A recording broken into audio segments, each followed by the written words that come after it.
بسم الله الرحمن الرحيم.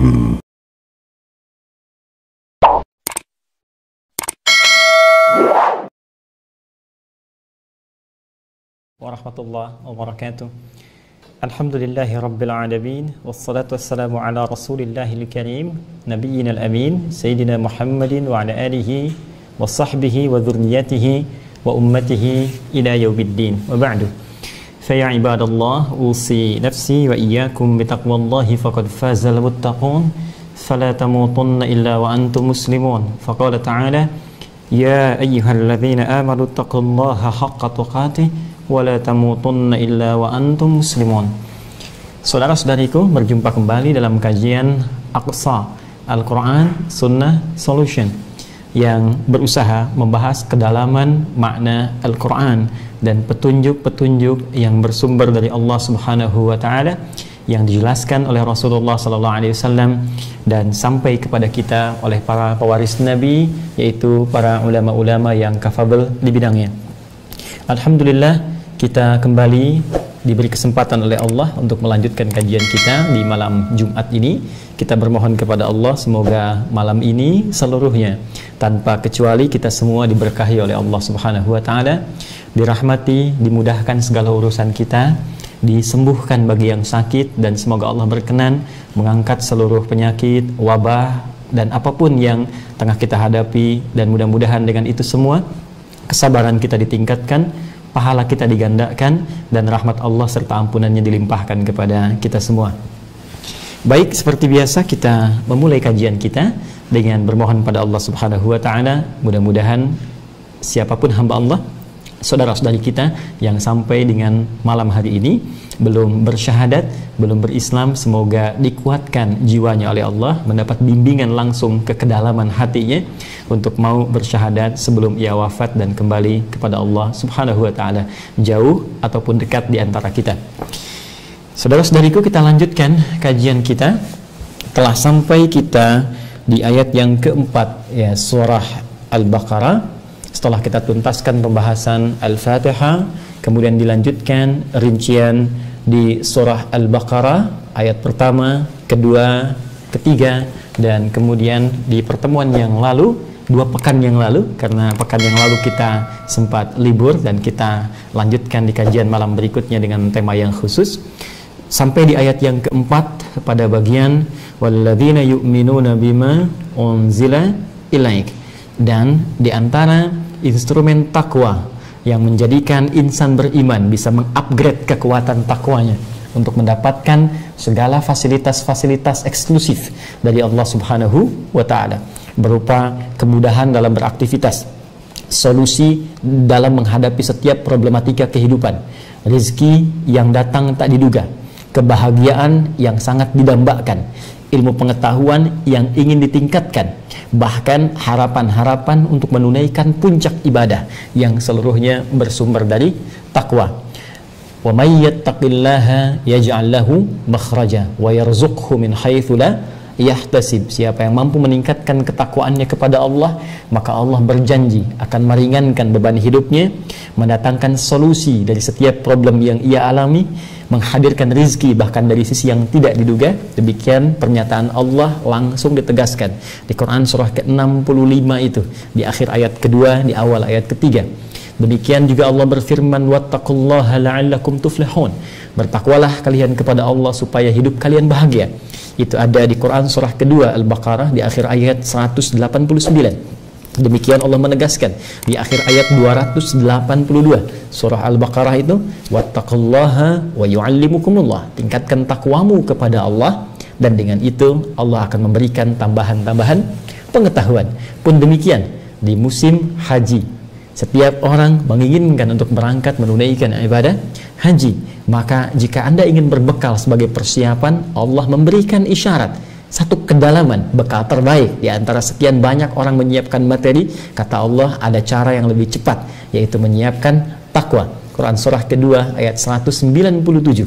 Al-hajju ashhurum ma'lumat, faman farada fihinna al-hajja fala rafatha wala fusuqa wala jidala fil hajj wa ma taf'alu min khairi ya'lamhu Allah wa tazawwadu fa inna khairaz zadi taqwa. Jadi takwa esensi segala kemuliaan. Takwa adalah sumber segala kebahagiaan. Takwa ialah puncak dari setiap capaian-capaian kebaikan. Jika seorang hamba bertanya bagaimana caranya meningkatkan takwa, maka aneka pertemuan yang lalu telah kita uraikan dengan sangat detail bagaimana Allah memberikan jalan berupa petunjuk yang sangat tegas dan jelas. Alladzina yu'minuna bil ghaib. Instrumen pertama adalah mantapkan amalan hati kita untuk beriman yakin tanpa ragu kepada Allah walaupun tak nampak dalam pandangan kita saat hidup di bumi ini. Kemudian lanjutkan wa yuqimunas shalah. Lalu upgrade amalan hati ini dengan dibuktikan melalui amalan fisik. Tunaikan salat, dekati Allah ya melalui salat. Karena itu orang-orang yang menunaikan salat dijanjikan oleh Allah mendapatkan solusi-solusi kemuliaan hidup.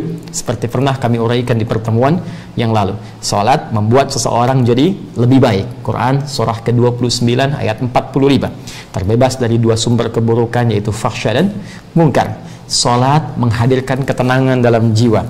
Ya, Quran surah ke-13 ayat 28 ditafsir dengan Quran surah ke-20 ayat ke-14.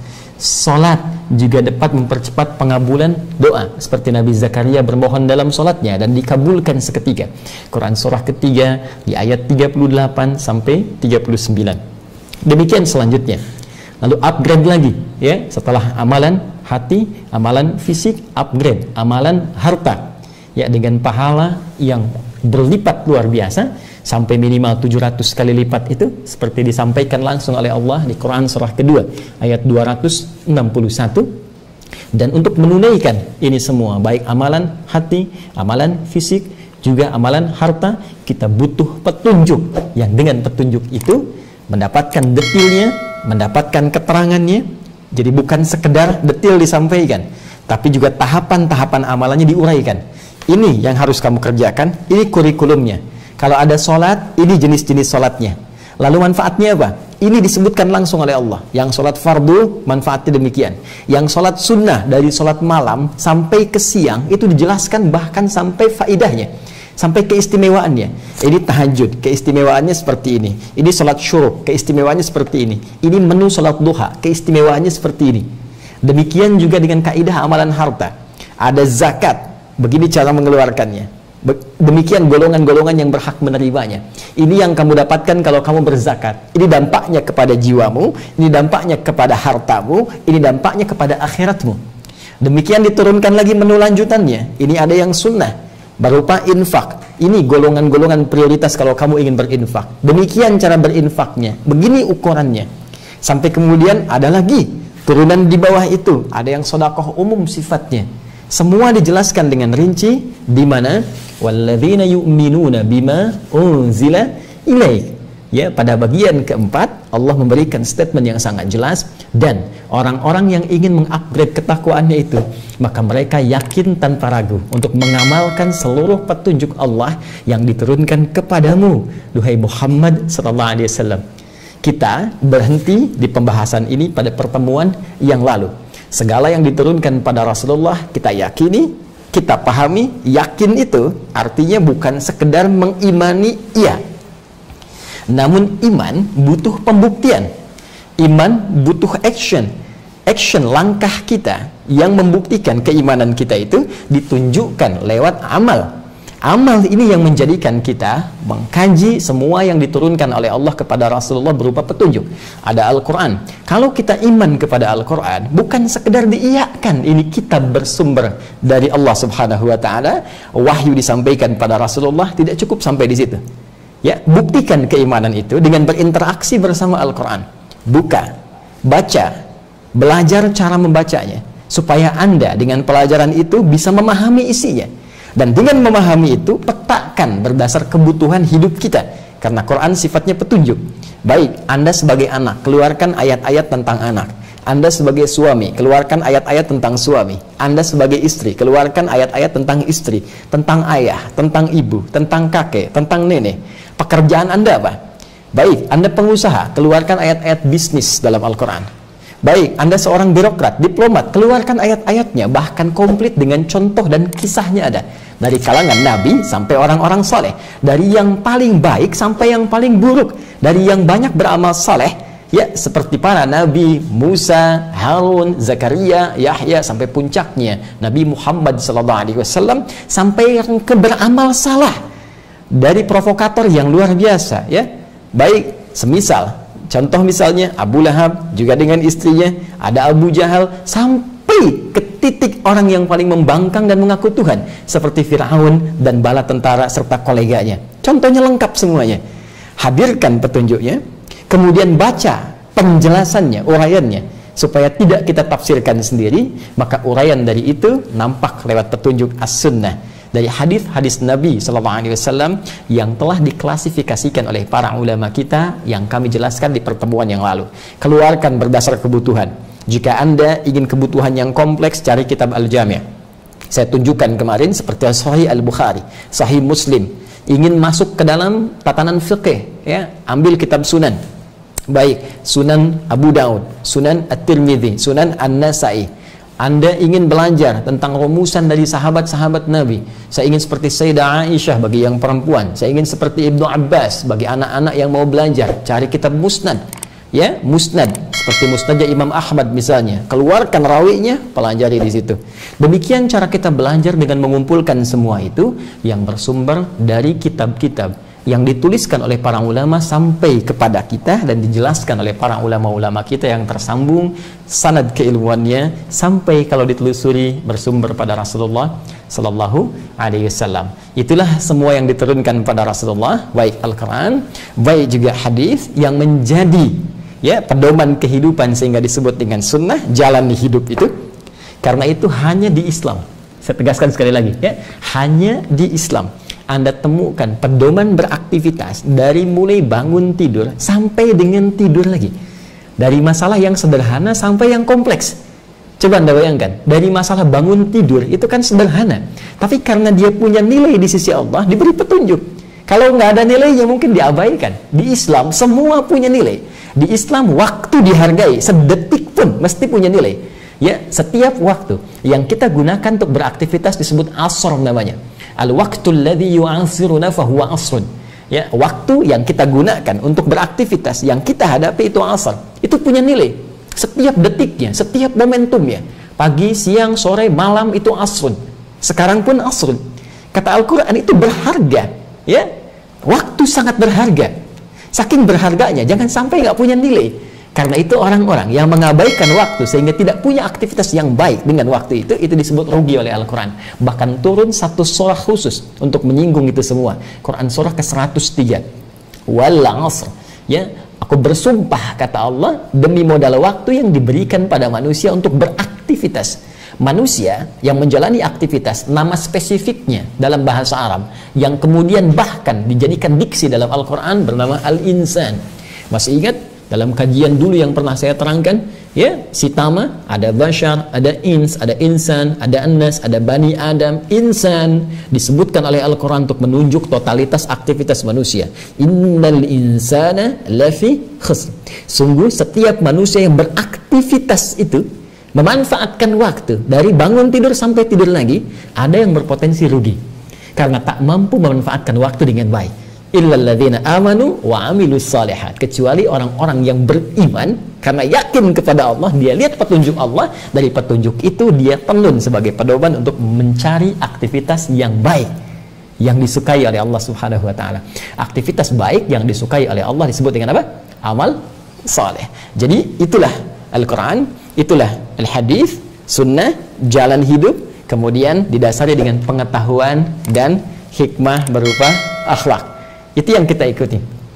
Sebelum kita masuk pada bagian lanjutannya, sekarang kita cek dulu sampai dengan malam ini berapa dari tuntunan ini yang sudah bisa kita maksimalkan. Minimal kita keluarkan 4, ya. Al-Quran, ayo, hari ini sudah berapa ayat kita mengaji, ya. Kami sudah riset, berusaha menjadikan pribadi kita Qurani sampai kita hadirkan Mushaf At-Taisir itu yang sudah mulai dibagikan.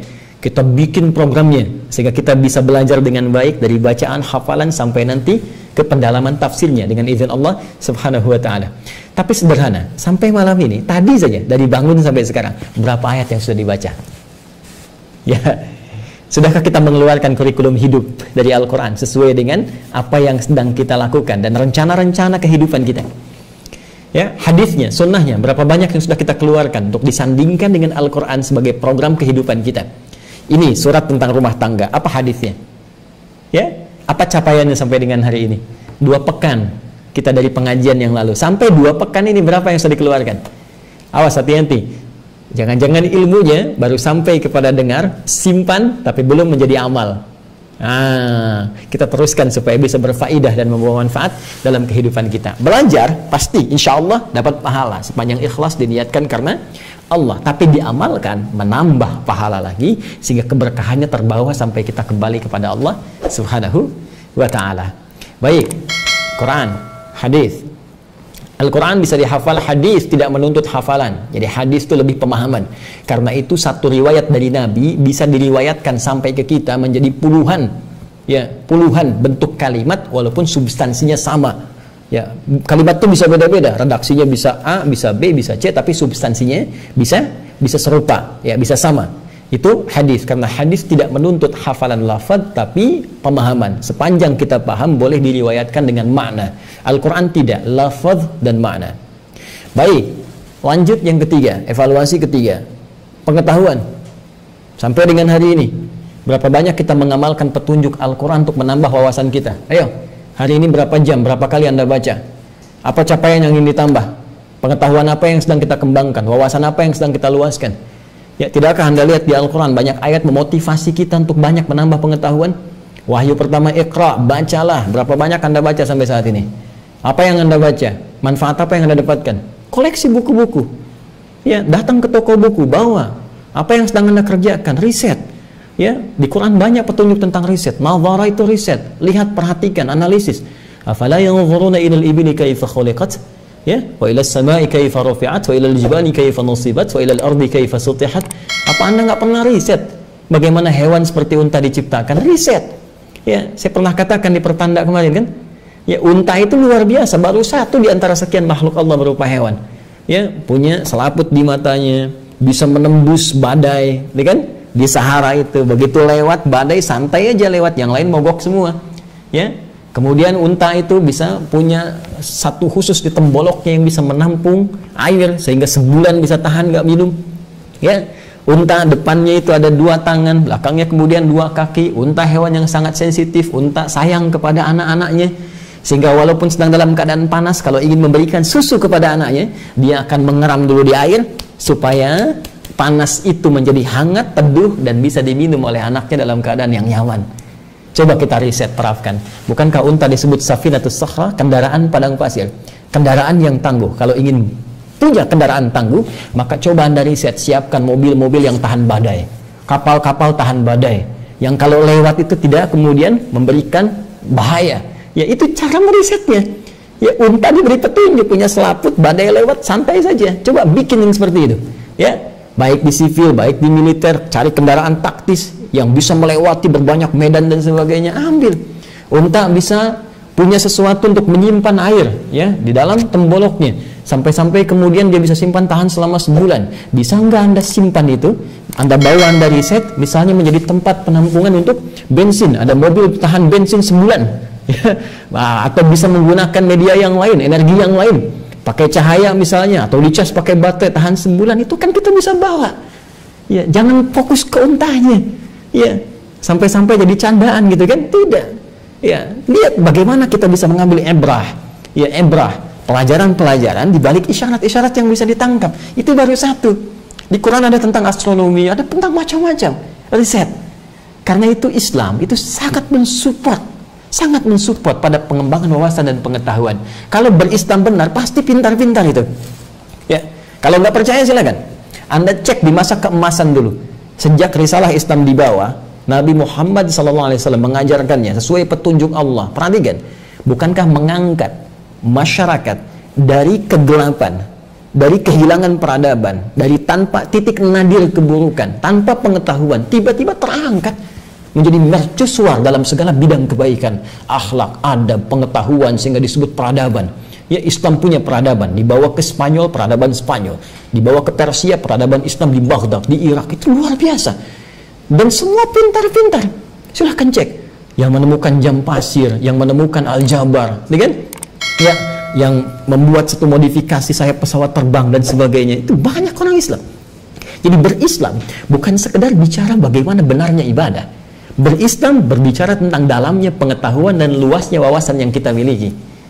Ayo, jadi kalau ada orang Islam sekarang belum pintar, artinya ada yang belum sempurna dalam keislamannya, dalam tanda petik, ya. Artinya boleh jadi ada yang berusaha kemudian menjadikan berislam itu parsial saja. Udah Islam di masjid aja, ya. Islam sholat saja. Tidak begitu, kawan. Ya, cara memahami Islam itu komprehensif, kafah. Ya ayyuhalladzina amanu, hai semua orang yang beriman, kata Allah, yang sudah masuk Islam. Kalau sudah amanu, sudah masuk Islam. Udkhulu fis silmi kafah. Kalau sudah masuk Islam, maka nilai-nilai keislaman itu praktekkan secara total sesuai kemampuan kita. Itu Al-Baqarah ayat 208. Jadi bukan cuma sholat ya khusyuk kita pikirkan, tapi bagaimana fokus dalam pelajaran kita maksimalkan. Riset. Hei anak-anakku, adik-adikku, teman-teman, saudara-saudariku yang belajar dari mulai tingkat yang rendah, ya, dari tatanan paling dasar di SD atau TK sebelumnya, SD sampai dengan ke atasnya SMP, SMA, apalagi di perkuliahan. Ayo serius kalau Anda muslim, ya, yang benar belajarnya, fokus. Bahkan di Quran itu ayat-ayat belajar disebutkan dengan pemahaman, bukan sekedar tahu, ya. Silahkan kalau Anda mau cek misalnya semua kalimat-kalimat belajar yang dikontekskan dengan konsepsi agama, ad-din, itu menggunakan kata fiqh. Quran surah ke-9 ayat 122. Wa ma kana al-mu'minuna liyanfiru kaffah falawla nafara min kulli firqatin minhum ta'ifah liyatafaqahu fid din. Ya, tidaklah semua orang beriman itu, kata Allah, berjuang semua ke medan perang jika ada tuntutannya. Mesti ada sebagian mereka yang fokus mendalami pengetahuan, ya, untuk mensupport kepentingan agamanya demi memberikan nilai kemaslahatan dalam kehidupan dunia dan akhiratnya. Yang paling menarik ketika akan mendalami pengetahuan itu, kalimatnya menggunakan turunan kata fiqh. Tafaqqaha yatafaqqahu, artinya berusaha untuk paham. Jadi pelajar muslim itu tidak disukai oleh Al-Quran hanya sekedar baca, tahu, tidak, pahami. Ya, Anda belajar fisika bukan cuma dihafal rumus-rumusnya.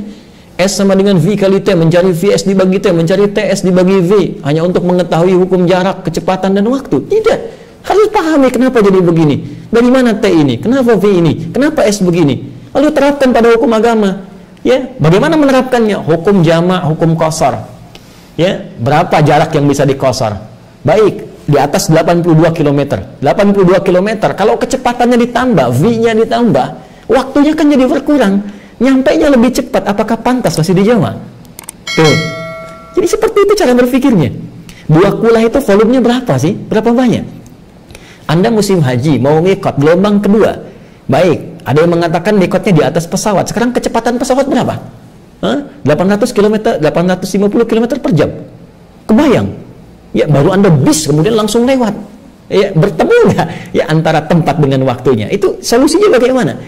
Ini kan perlu kita renungan. Kalau tidak baca, sulit kita menerapkan kaidah itu, bahkan dalam konteks kehidupan beragama. Maka saya sangat punya keyakinan, passion apapun, Anda arsitek, Anda fisikawan, Anda astronom, Anda ahli matematik, matematikawan, Anda seorang ahli kimia, Anda seorang ahli apapun, kalau benar muslim pasti akan jadi seorang yang hebat di bidangnya, karena Islam yang Anda peluk mengarahkan kepada nilai-nilai kemuliaan yang tinggi.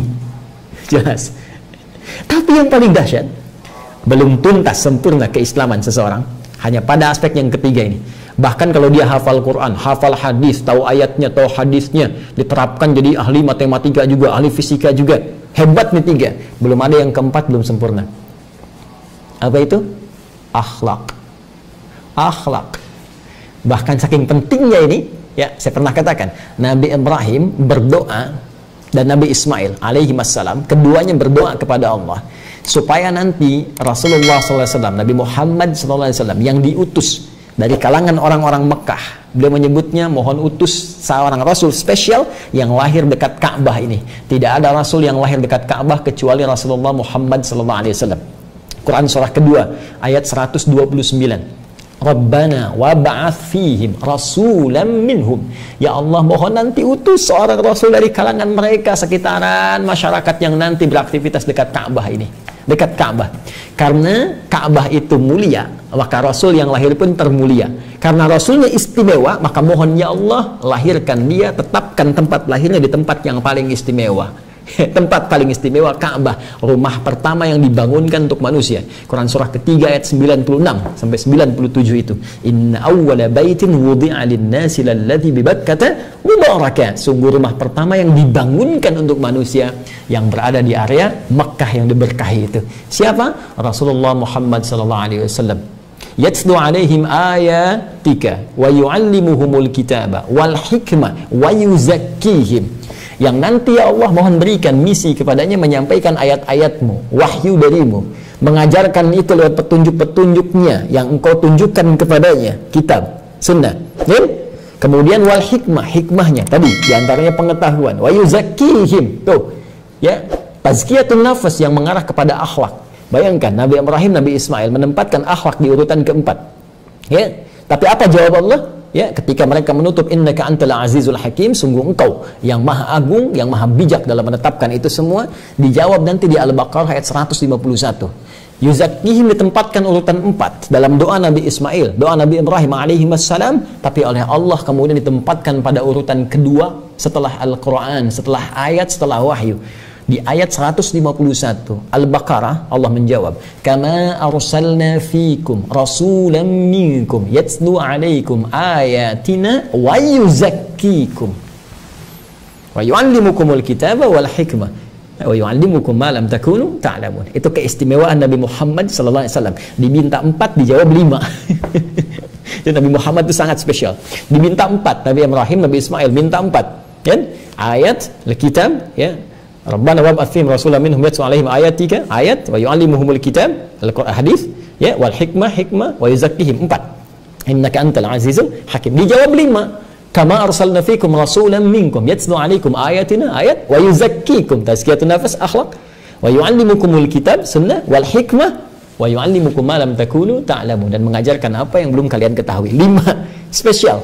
Nanti kalau sudah masuk kepada ayat yang lain, saya jelaskan lagi keutamaan Nabi Muhammad dibanding Nabi Musa apa, Nabi Isa apa, itu spesial, langsung bahkan sebagian secara tepat, bahkan tidak tersirat lagi, tersurat disebutkan jelas keutamaannya. Ditempatkan nomor 2, ya, wa yuzakkikum, ya, dan Nabi diutus diberikan misi untuk bisa membimbing umatnya, membimbing manusia untuk bisa membersihkan jiwanya. Kalau jiwa bersih, baik, maka yang keluar dari seluruh anggota tubuh kita adalah nilai kebaikan.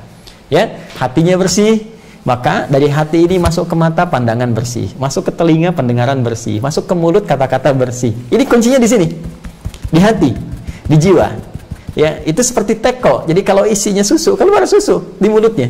Ya, kalau isinya kopi, ya keluar hitam. Demikian kalau isinya pulsa hatinya ini baik, yang keluar baik. Tapi kalau pulsa hatinya buruk, yang keluar itu ya komunikasi yang buruk. Ya, dari seluruh anggota tubuhnya. Karena itu akhlak punya peranan yang penting. Awas, hati-hati. Hati-hati. Anda sukses dengan pengetahuan Anda sukses dengan harta Anda sukses dengan kedudukan Anda, tapi tak punya akhlak, bisa rendah kedudukan kita di hadapan Allah Subhanahu wa taala. Ya, terlampau banyak kata-kata bijak disusun untuk menunjukkan ketinggian akhlak. Ya, runduk seperti padi, semakin berilmu semakin tunduk dan sebagainya. Tapi Al-Quran hanya punya satu kosakata untuk menunjukkan itu. Apakah sampai dengan malam ini akhlak kita sudah kita koreksi? Bagaimana hubungan dengan orang tua? Jangan-jangan ikut taklim bagus, tapi dengan orang tua ada masalah yang belum tuntas. Hubungan di keluarga dengan pasangan hidup, suami dengan istri, istri dengan suami, dengan anak-anak, demikian selanjutnya. Dan yang paling penting, hubungan kita dengan Allah Subhanahu wa ta'ala. Hubungan dengan manusia ada masalah, kita mesti cari jalan keluar, banyak jalannya. Dengan Allah bermasalah, Anda mau lari kemana? Jelas ya? Nah, kalau sudah jelas, ini mohon izin saya sedikit perpanjang mukaddimahnya, karena nanti sampai di sini, ini pokok utama yang menjadi titik awal, ya, landasan aktivitas kita dalam menjadikan semua yang Allah telah tetapkan tadi, 4 poin tadi sebagai landasan kehidupan yang benar. Selanjutnya, mari kita lihat bagaimana Allah memberikan satu informasi yang sangat dalam, wawasan yang sangat luas, yang membuat kita semakin tampak elegan dalam menjalani kehidupan dunia dan penuh kepercayaan penuh kebahagiaan saat pulang kembali kepada Allah Subhanahu wa taala. Kita teruskan ayatnya. Saya baca kembali ayat 4. Walladzina yu'minuna bima unzila ilaik, dan orang-orang yang ingin mengupgrade instrumen takwanya itu, yaitu orang-orang yang mampu mewujudkan keyakinan paripurnanya terhadap semua apa yang diturunkan oleh Allah kepadamu Muhammad sallallahu alaihi wasallam, dan mengamalkan isinya baik berupa Al-Qur'an, As-Sunnah, Al-Hikmah ataupun akhlak. Kemudian wama unzila min qablik wa bil akhirati hum yuqinun, dan segala yang telah diturunkan kepada rasul-rasul sebelummu, ya. Jadi ini nanti ada yang diwakili menggunakan kata min qablik, min qablnya sebelum, kaknya engkau, ini menunjuk kepada rasul, ya. Dia ada kalimat yang ini dalam gramatikal bahasa Arab, ya, dihilangkan kalimat ini untuk meringkas, untuk memudahkan, ya. Jadi ini uslub, gaya bahasa, ya, bahasa yang tinggi dalam bahasa Arab, sehingga tidak harus mencantumkan kalimat-kalimat yang panjang di sini. Wa ma unzila min qablik, dan semua yang diturunkan, ya, kitab-kitab yang diturunkan kepada rasul-rasul sebelum, wa bil akhirati hum yuqinun, dan terhadap segala keterangan yang berlaku di akhirat, tentang akhirat, berupa surga, berupa neraka, berupa janji Allah, berupa hisab, berupa segala ketetapan Allah Subhanahu wa taala, mereka meyakininya tanpa ragu. Pertanyaan, kenapa Allah tidak cukupkan saja pada kalimat walladzina yu'minuna bima unzila ilaik? Dan orang yang mengupgrade takwa itu adalah orang-orang yang meyakini secara sempurna dan mengamalkan segala yang diturunkan kepada Muhammad. Cukup. Ya. Kenapa ada kalimat wa ma unzila min qablik, dan segala yang diturunkan, meyakini segala yang diturunkan kepada rasul-rasul sebelum engkau. Saya tuliskan dulu, ya, supaya kita memahami dengan baik. Lihat sini. Bismillah. Ini walladzina yu'minuna, kan, bima unzila ilaik, ya, unzila ilaik, walladzina yu'minuna bima unzila ilaik, ya. Kenapa tidak dicukupkan sampai sini? Ya, padahal inti dari semua pedoman yang menjadi acuan dasar aktivitas kita di dunia sampai kembali kepada Allah, itu kan petunjuknya sampai sini, yang sempurna, kan? Jadi semua yang diwahyukan pada Nabi Muhammad SAW, bukankah itu semua adalah penyempurna wahyu-wahyu yang pernah disampaikan kepada seluruh Nabi dan Rasul sebelum Rasulullah SAW? Kan? Sampai di sini pun, kalau hanya dijadikan sebagai pedoman beraktivitas untuk menerapkan tuntunan agama dalam konteks beribadah kepada Allah, tuntas. Yang paling menarik, apa hikmah di balik firman Allah? Kita teruskan. Wa ma unzila min qablik. Min qablik. Dan juga meyakini, mengimani semua.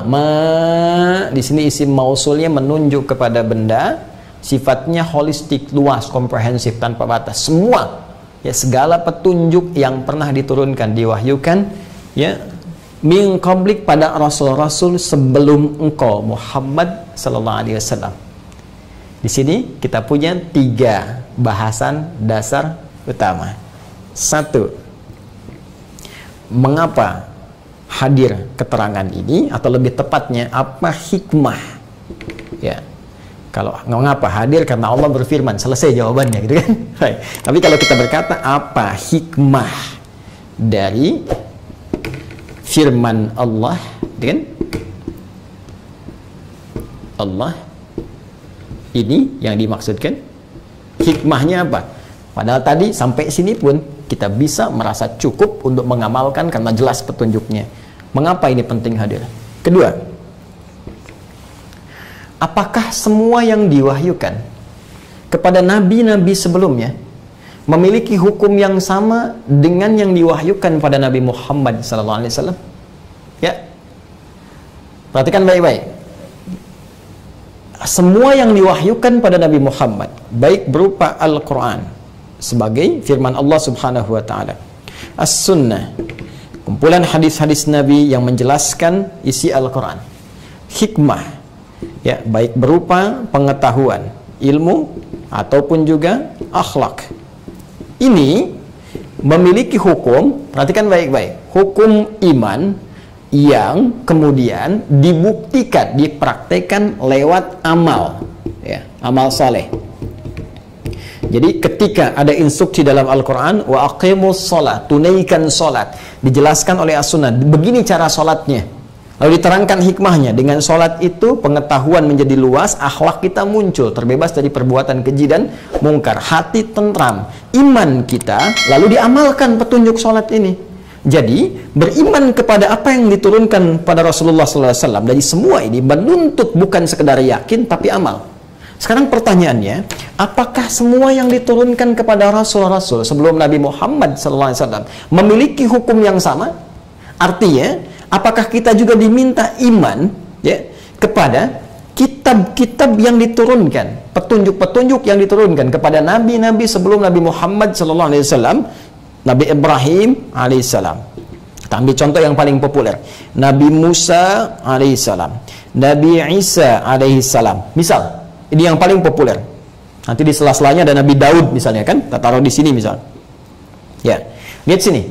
Fokus baik-baik. Teman-teman sekalian, Ibrahim alaihissalam menerima kitab berupa lembaran-lembaran, ya, petunjuk-petunjuk dari Allah. Di Al-Quran diabadikan bahkan di surah ke-87. Ya, Al-A'la ayat 19, penutup ayatnya suhufi Ibrahim wa Musa. Ada suhuf Ibrahim. Jadi Ibrahim alaihissalam menerima petunjuk berupa suhuf, ya. Baik. Nabi Musa demikian, Nabi Daud demikian, Nabi Isa demikian. Apa kitab-kitab mereka? Kemudian apakah hukumnya sama persis dengan ini, iman dan mengamalkan isinya, atau ada hal lain yang perlu kita uraikan? Kita akan lanjutkan setelah menunaikan sholat Isya berjamaah. Tiba azan Isya, kita jawab, kita sholat, kita berdoa, kita lanjutkan bahasan kita. Allahu Akbar, Allahu Akbar. Subhanakallahumma bihamdika asyhadu an la ilaha illa anta astaghfiruka wa atubu ilaik. Assalamualaikum warahmatullahi wabarakatuh. Bismillahirrahmanirrahim. Assalamualaikum warahmatullahi wabarakatuh. Alhamdulillah wassalatu wassalamu ala Rasulillah wa ala alihi wa sahbihi wa man wala wa ba'du. Saudara-saudariku, kita telah menunaikan salat Isya berjamaah waktu Indonesia bagian barat. Semoga Allah Subhanahu wa taala berkenan menerima salat yang telah kita tunaikan, tentunya beserta amalan-amalan sunnah yang mengiringinya. Demikian kita juga berdoa kepada Allah dan meminta kepada rekan-rekan yang di wilayahnya belum masuk waktu Isya dan saat ini tersambung bersama kami, karena boleh jadi bukan hanya yang di Indonesia tapi juga ada yang di luar negeri yang tersambung pada acara kita saat ini. Semoga diberikan kemudahan untuk menunaikan sholat Isya berjamaah dan ditunaikan dengan penuh kesungguhan dan kekhusyuan. Baik, kita lanjutkan bahasan kita. Telah kita uraikan dalam penjelasan firman Allah Subhanahu wa taala. Setelah Allah berfirman, "Walladzina yu'minuna bima unzila ilaik."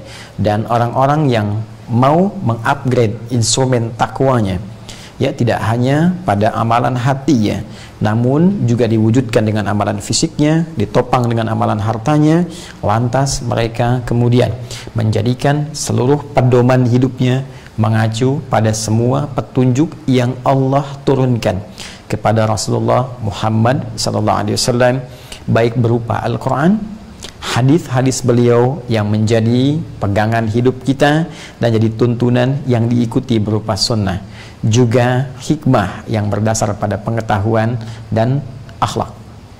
Setelah itu Allah Subhanahu wa taala menginformasikan kepada kita semua tentang satu hal yang tidak kalah penting untuk disikapi dalam konteks menunaikan takwa ini akan ada turunan-turunan yang harus kita sikapi dan kita hadapi. Apa itu? Allah kemudian meneruskan firman-Nya, "Wa ma unzila min qabli," dan seluruh kitab-kitab, pedoman-pedoman, petunjuk-petunjuk yang seluruhnya diturunkan kepada rasul-rasul sebelum engkau, duhai Muhammad sallallahu alaihi wasallam. Telah kita uraikan tadi ada 3 persoalan, ya 2 sudah kita bentangkan, tinggal 1 kemudian kita sempurnakan. Pertama tentang hikmah dari firman Allah Subhanahu wa taala dari ayat ini, wa ma unzila min qablik. Apa hikmahnya kalimat ini muncul setelah lengkap pedoman diuraikan kepada kita untuk mengikuti seluruh tuntunan yang diberikan kepada Rasulullah Muhammad sallallahu alaihi wasallam. Kemudian, apakah hukum mengimani dan mengamalkan Al-Quran, Sunnah, hikmah, akhlak, semua yang dituntunkan oleh Rasulullah itu memiliki hukum yang sama berupa iman dan amal terhadap seluruh tuntunan itu bagi seluruh kitab-kitab yang diturunkan kepada rasul-rasul sebelum Nabi Muhammad sallallahu alaihi wasallam.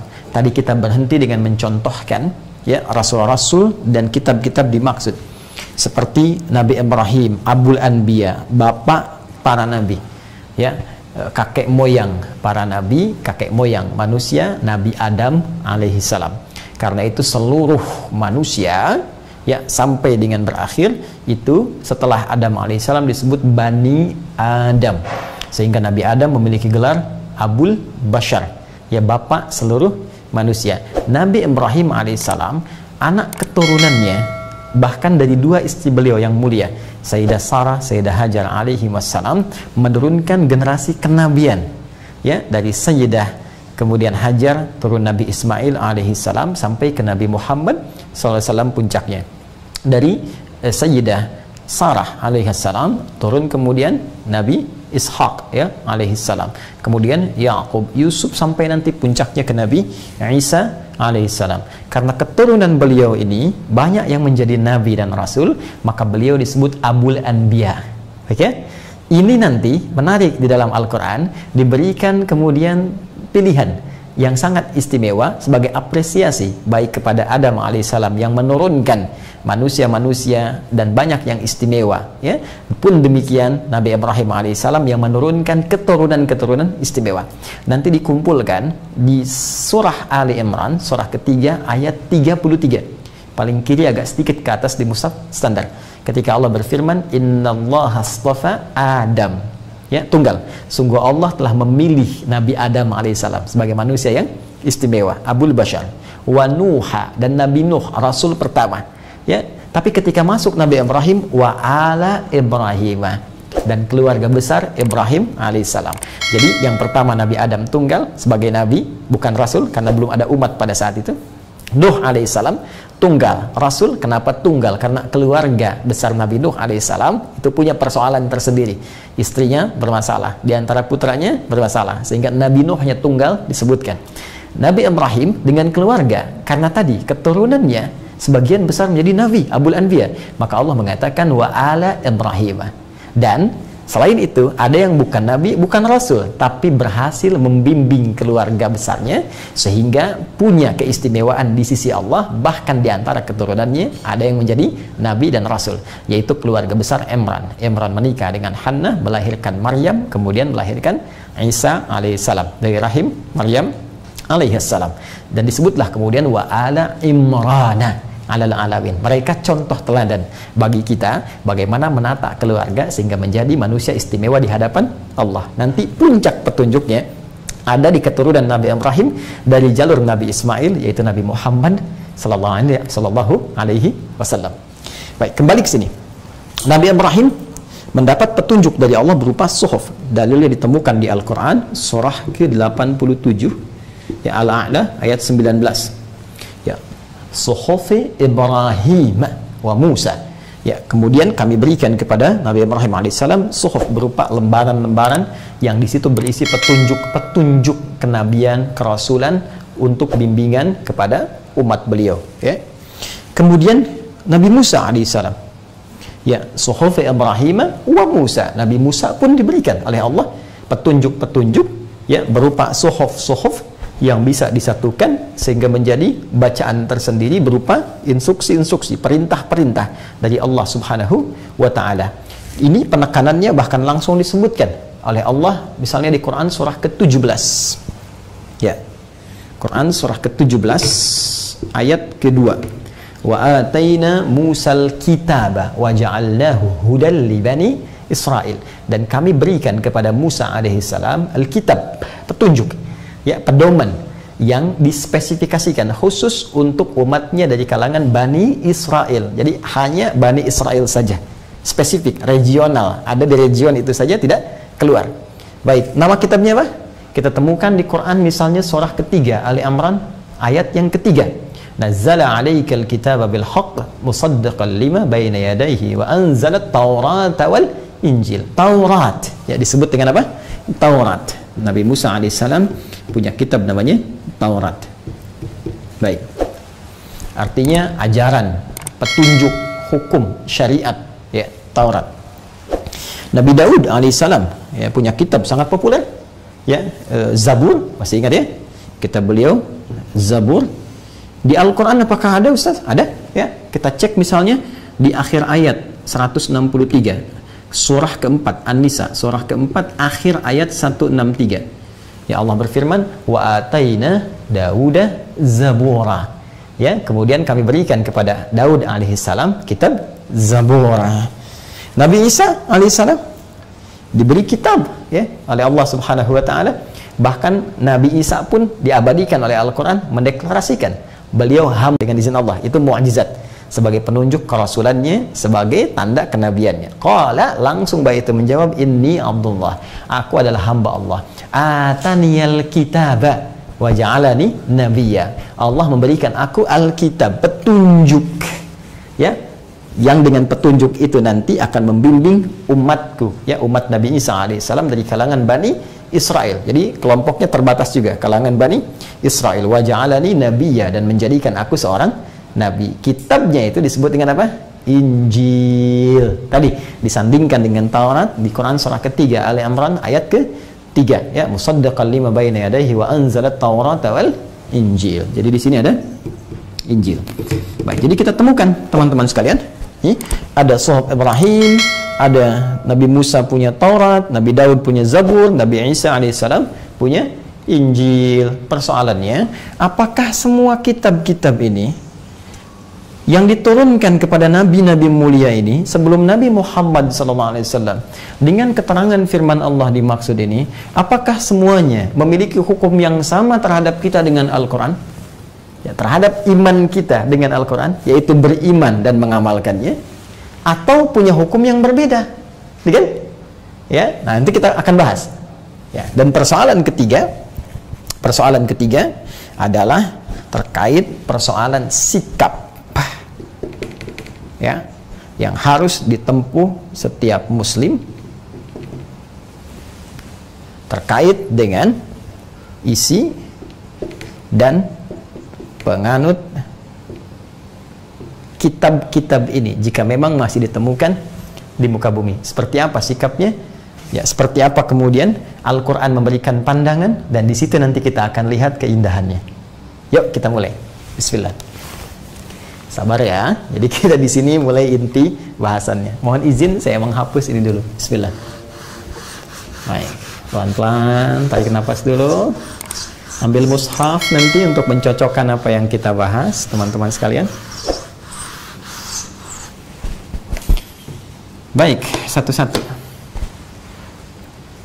Apa hikmah dari firman Allah wa ma unzila min qablik, dan juga pada seluruh kitab-kitab yang telah diturunkan kepada rasul-rasul sebelum engkau Muhammad sallallahu alaihi wasallam. Saya ingin berikan gambaran dulu teman-teman sekalian supaya paham maksud dengan ayat ini. Nabi Muhammad sallallahu alaihi wasallam ketika ditetapkan oleh Allah menjadi nabi dan rasul, lalu diberikan bimbingan oleh Allah berupa wahyu, petunjuk dan kemampuan untuk menerangkan lewat hadis, sunnah, juga tambahan pengetahuan baik hikmah ya yang berupa wawasan yang luas, pengetahuan dari Allah, juga akhlak, untuk digunakan seluruh petunjuk itu berdakwah pada dua objek utama. Fokus baik-baik. Golongan pertama adalah golongan yang dikategorikan oleh Al-Quran sebagai golongan penganut kepercayaan, keyakinan yang tidak bersumber dari petunjuk-petunjuk langit. Langit bahasa Arabnya sama. Segala yang terkait dengan langit disebut samawi. Ya, samawi, samawiyun, yang terkait dengan langit. Kepercayaan, keyakinan ya disebut dengan agama oleh kita. Sehingga ada istilah agama samawi. Lawan dari samawi itu araldi, agama yang dibuat-buat di bumi, keyakinan-keyakinan. Ya, rumusan-rumusan keyakinan, rumusan-rumusan yang ditaati, tapi bukan bersumber dari petunjuk langit, yang tidak diturunkan lewat petunjuk para nabi dan rasul. Jadi nggak ada nabinya, nggak ada rasulnya, dibikin-bikin jadi keyakinan, diikuti, diyakini, dan menjadi sikap dalam kehidupannya. Itu agama ardi. Jadi ada objek kepercayaan ini, ada objek keyakinan yang bukan samawi. Saya tuliskan sifatnya ardi. Ya. Animisme, dinamisme, politeisme, ya, ateisme dan sebagainya, ini masuk pada kategori ini. Ya. Jelas. Redaksinya di Al-Quran itu diungkapkan dengan dua diksi utama. Jadi ada diksi menggunakan kata musyrik, ya, ada diksi menggunakan kata kafir pada bentuk terhalangnya. Nanti saya terangkan kalimat-kalimat ini sehingga betul-betul dipahami dengan baik.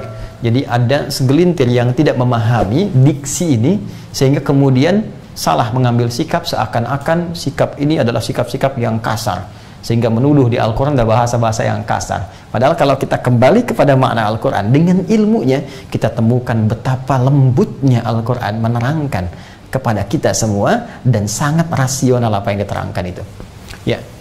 Ada redaksi nanti musyrik, ya, ada redaksi kafir atau kufar, ya, kufar, saya ambil jamaknya saja, ya, ya, nanti ada kafir, ada kafar, ada kufar.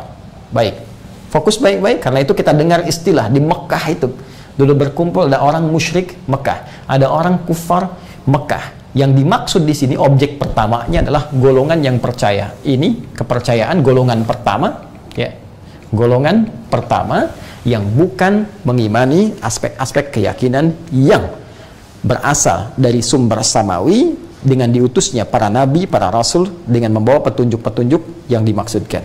Ini bagian pertama. Maka objek pertama ini juga menjadi objek dakwah pertama Rasulullah Sallallahu Alaihi Wasallam langsung, ya, bahkan di tempat kelahiran beliau, di sekitaran beliau. Itu yang seringkali diungkap oleh Al-Quran, bagaimana sikap-sikapnya Abu Lahab, bagaimana sikap-sikapnya Abu Jahal. Demikian orang-orang musyrik dan kufar dari lingkungan masyarakat Quraisy khususnya pada saat itu dan sekitaran-sekitaran kabilah lainnya. Ini kelompok pertama. Kelompok yang kedua, ini umumnya didapatkan di Madinah secara umum, ya, terutama saat Nabi SAW hijrah dari Makkah ke Yathrib. Ya, ini tantangan pertama dihadapi 13 tahun selama di Makkah. Kemudian ketika hijrah ke Yathrib yang kelak menjadi Al-Madinah Al-Munawwarah, ada objek yang kedua. Ya, dari kepercayaan, dari keyakinan, dari ad-din atau agama yang mereka duga sebagai ad-din, ya, agama yang dinisbatkan sumbernya dibawa oleh rasul-rasul, dibawa oleh nabi-nabi. Dan tidak tanggung-tanggung, nabi-nabi yang disebutkan sangat familiar dari nabi-nabi yang disebutkan Al-Quran. Jadikan referensi sebagai keislaman yang benar, keyakinan yang benar, membawa din yang benar. Disebutkan bersumber dari Nabi Musa alaihissalam, Nabi Isa alaihissalam, Nabi Ibrahim alaihissalam. Bukankah mereka rasul-rasul yang diutus oleh Allah Subhanahu wa Ta'ala dengan membawa pesan-pesan langit, pesan-pesan Rabbani, sehingga dinisbatkanlah kemudian ini dengan nama agama samawi. Ya. Perhatikan. Untuk yang kedua ini, fokus baik-baik. Al-Quran bahkan memberikan panggilan spesifik pada saat itu dengan redaksi ahlul kitab. Ya ahlul kitab, ya ahlul kitab. Tenang, pelan-pelan. Ahlul kitab. Fokus. Baik. Lihat baik-baik. Ada satu hal yang sangat indah sekali. Ya.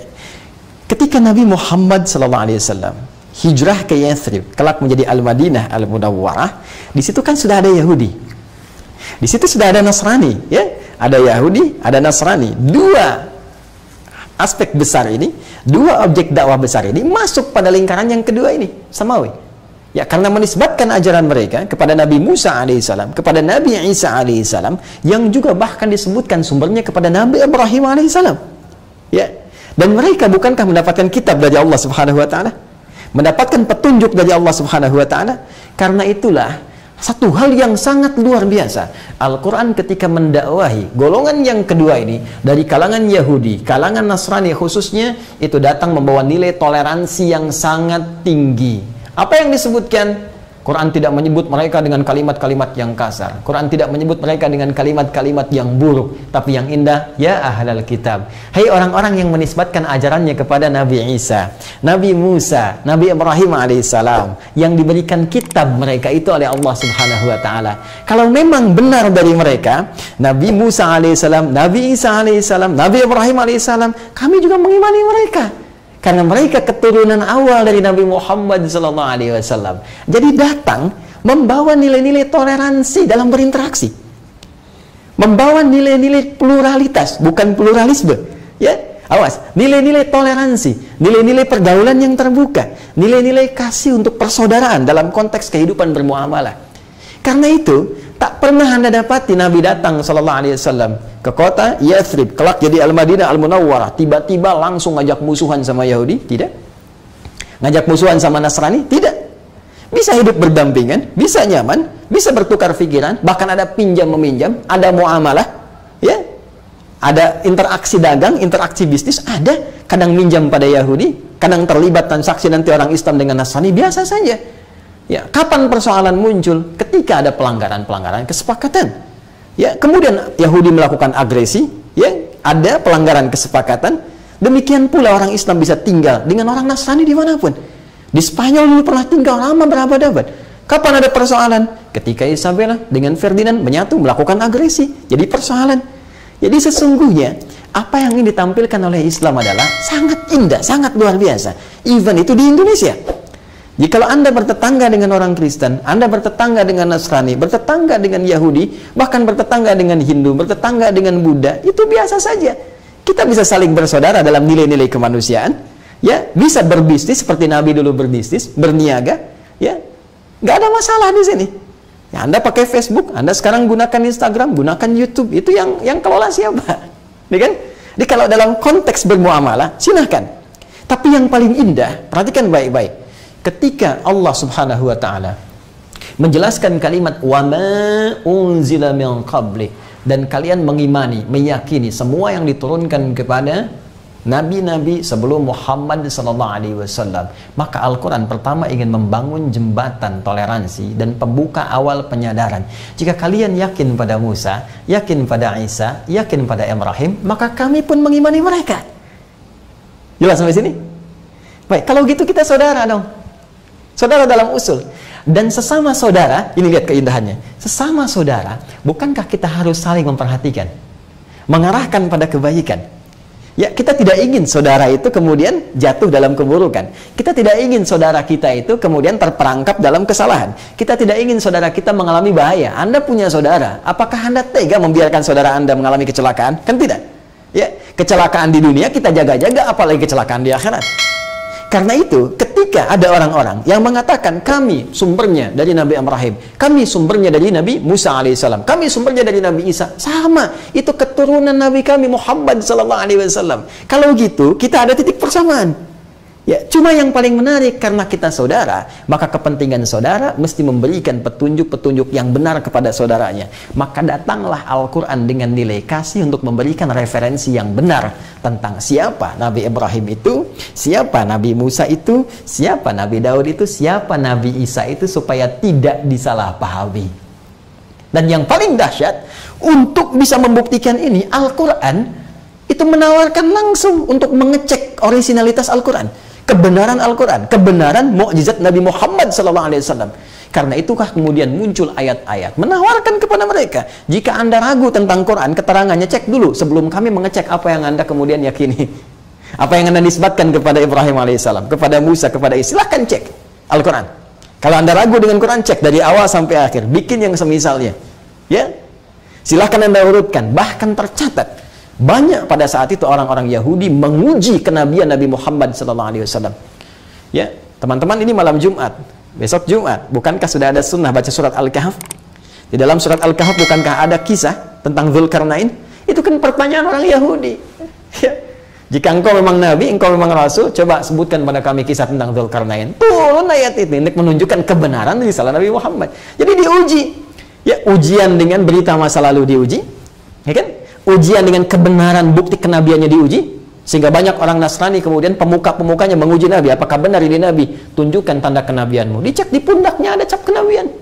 Anda bayangkan, secara fisik dicek, secara wahyu dicek, ya, ajaran-ajarannya dicek, bukti-bukti kenabian yang disebutkan pada keterangan-keterangan masa lalu ditemukan semua pada Nabi Muhammad SAW, dan itu diuji langsung, baik dari segi keterangan wahyu, dari segi fisik, ada semua. Kalau bahasa Al-Qurannya, Anda bisa temukan secara singkat, ringkas, padat di Quran surah ke-3 Ali Imran ayat 81. Jadi Allah sudah mengambil perjanjian dengan semua nabi dan rasul bahwa nanti ada puncak nabi yang sangat istimewa, pemimpin para nabi di akhir masa, yang jika nabi-nabi ini hidup, mereka mesti beriman kepada nabi ini, rasul ini, dan mengikuti ajarannya. Wa idh akhadallahu mitsaqan nabiyyina lama ataitukum min kitabin wa hikmatin thumma ja'akum rasulun. Hati-hati, lihat sini. Ketika kami mengambil perjanjian spesifik yang kuat bersama seluruh nabi-nabi, rasul-rasul, bahwa mereka mesti patuh dengan perjanjian ini. Nanti apa perjanjiannya? Akan ada seorang rasul yang membenarkan semua ajaran nabi-nabi ini, ya, membawa ajaran dari Allah Subhanahu wa taala. Musaddiqan lima ma'akum la tu'minunna bihi wa la tansurunna. Kalian mesti beriman semuanya kepada nabi ini, bahkan kalau kalian masih hidup, kalian harus tolong nabi ini, bantu. Dan Allah Maha mengetahui ini pasti wafat, ini pasti wafat, tapi untuk menunjukkan kepada kita, ya, ingat, sifat Allah mengetahui sebelum ada nabi, sedang ada nabi, setelah ada nabi. Tapi ini kalimat disampaikan oleh Allah untuk menunjukkan kepada kita yang bukan Tuhan bahwa sudah ada perjanjian ini begini buktinya. Ya kan? Baik, wala tansurunna, dan kalian mesti menolongnya. Ya, qala aqrartum wa akhadtum ala dzalikum isri, apakah kalian sepakat, kalian berkomitmen dalam perjanjian ini? Qalu aqrarna, qala fashhadu wa ana ma'akum minasyahidin. Mereka semua mengatakan, kami sepakat ya Allah, kami komitmen. Maka kata Allah, saksikan dan aku menjadi saksi bagaimana untuk sikap kalian. Karena itu, dengan perjanjian ini, semua nabi-nabi telah menyampaikan informasi seputar akan datangnya seorang nabi pamungkas, memiliki tanda istimewa, memiliki sikap istimewa, memiliki kekuatan istimewa, memiliki akhlak istimewa. Ada semua tandanya. Bahkan orang-orang Yahudi itu sudah menanti, ya, pasca umatnya Nabi Musa alaihi salam itu, pasca kewafatnya Musa alaihi salam, wasiat itu ada turun-temurun, mereka menanti. Bahkan Al-Quran disikapi dengan mereka tahu persis seperti mengenal anaknya sendiri. Alladzina atainahumul kitaba ya'rifunahu kama ya'rifuna abna'ahum. Ya, jelas. Seperti ditegaskan Quran surah ke-6 Al-An'am ayat yang ke-20 itu, yang mereka orang-orang yang diberikan kitab kepada mereka, ya, Yahudi, Nasrani, tahu ya tentang Nabi Muhammad ini. Ada referensi di kitab-kitab mereka menerangkan Nabi ini. Kalau dicatat kembali ke awal akan ditemukan. Ya, dan mereka tahu persis seperti kenal anaknya sendiri. Masa Anda nggak kenal anak sendiri? Ya. Itu statement Al-Quran. Jadi, dan untuk membuktikan itu diabadikan. Bukti fisiknya apa? Sejarahnya apa? Banyak orang Yahudi, orang Nasrani menguji keterangan ini secara langsung pada Nabi Muhammad SAW.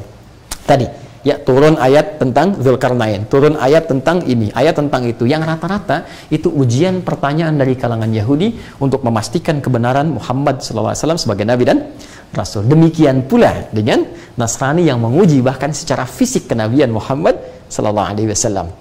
Dari sini, kalau Anda sudah yakin dengan kenabian Muhammad SAW, ingat, ini perbedaannya. Kita, orang-orang Islam, diminta meyakini tentang kenabian Ibrahim, kenabian Musa alaihissalam, kerasulan Isa alaihissalam. Jadi kita nggak ada masalah, nggak ada persoalan.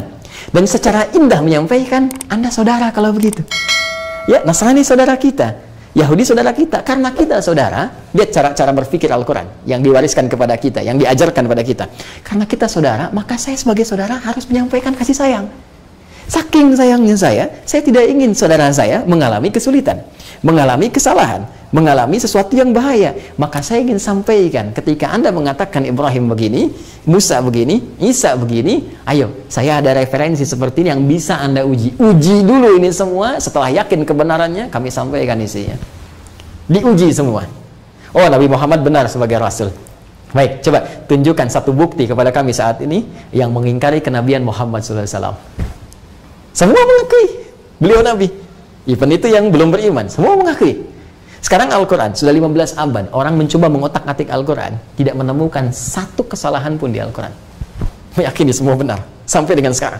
Satu-satunya kitab yang punya sanad di tulisan dan lisan, tertanam di jiwa, tidak berubah sampai dengan saat ini.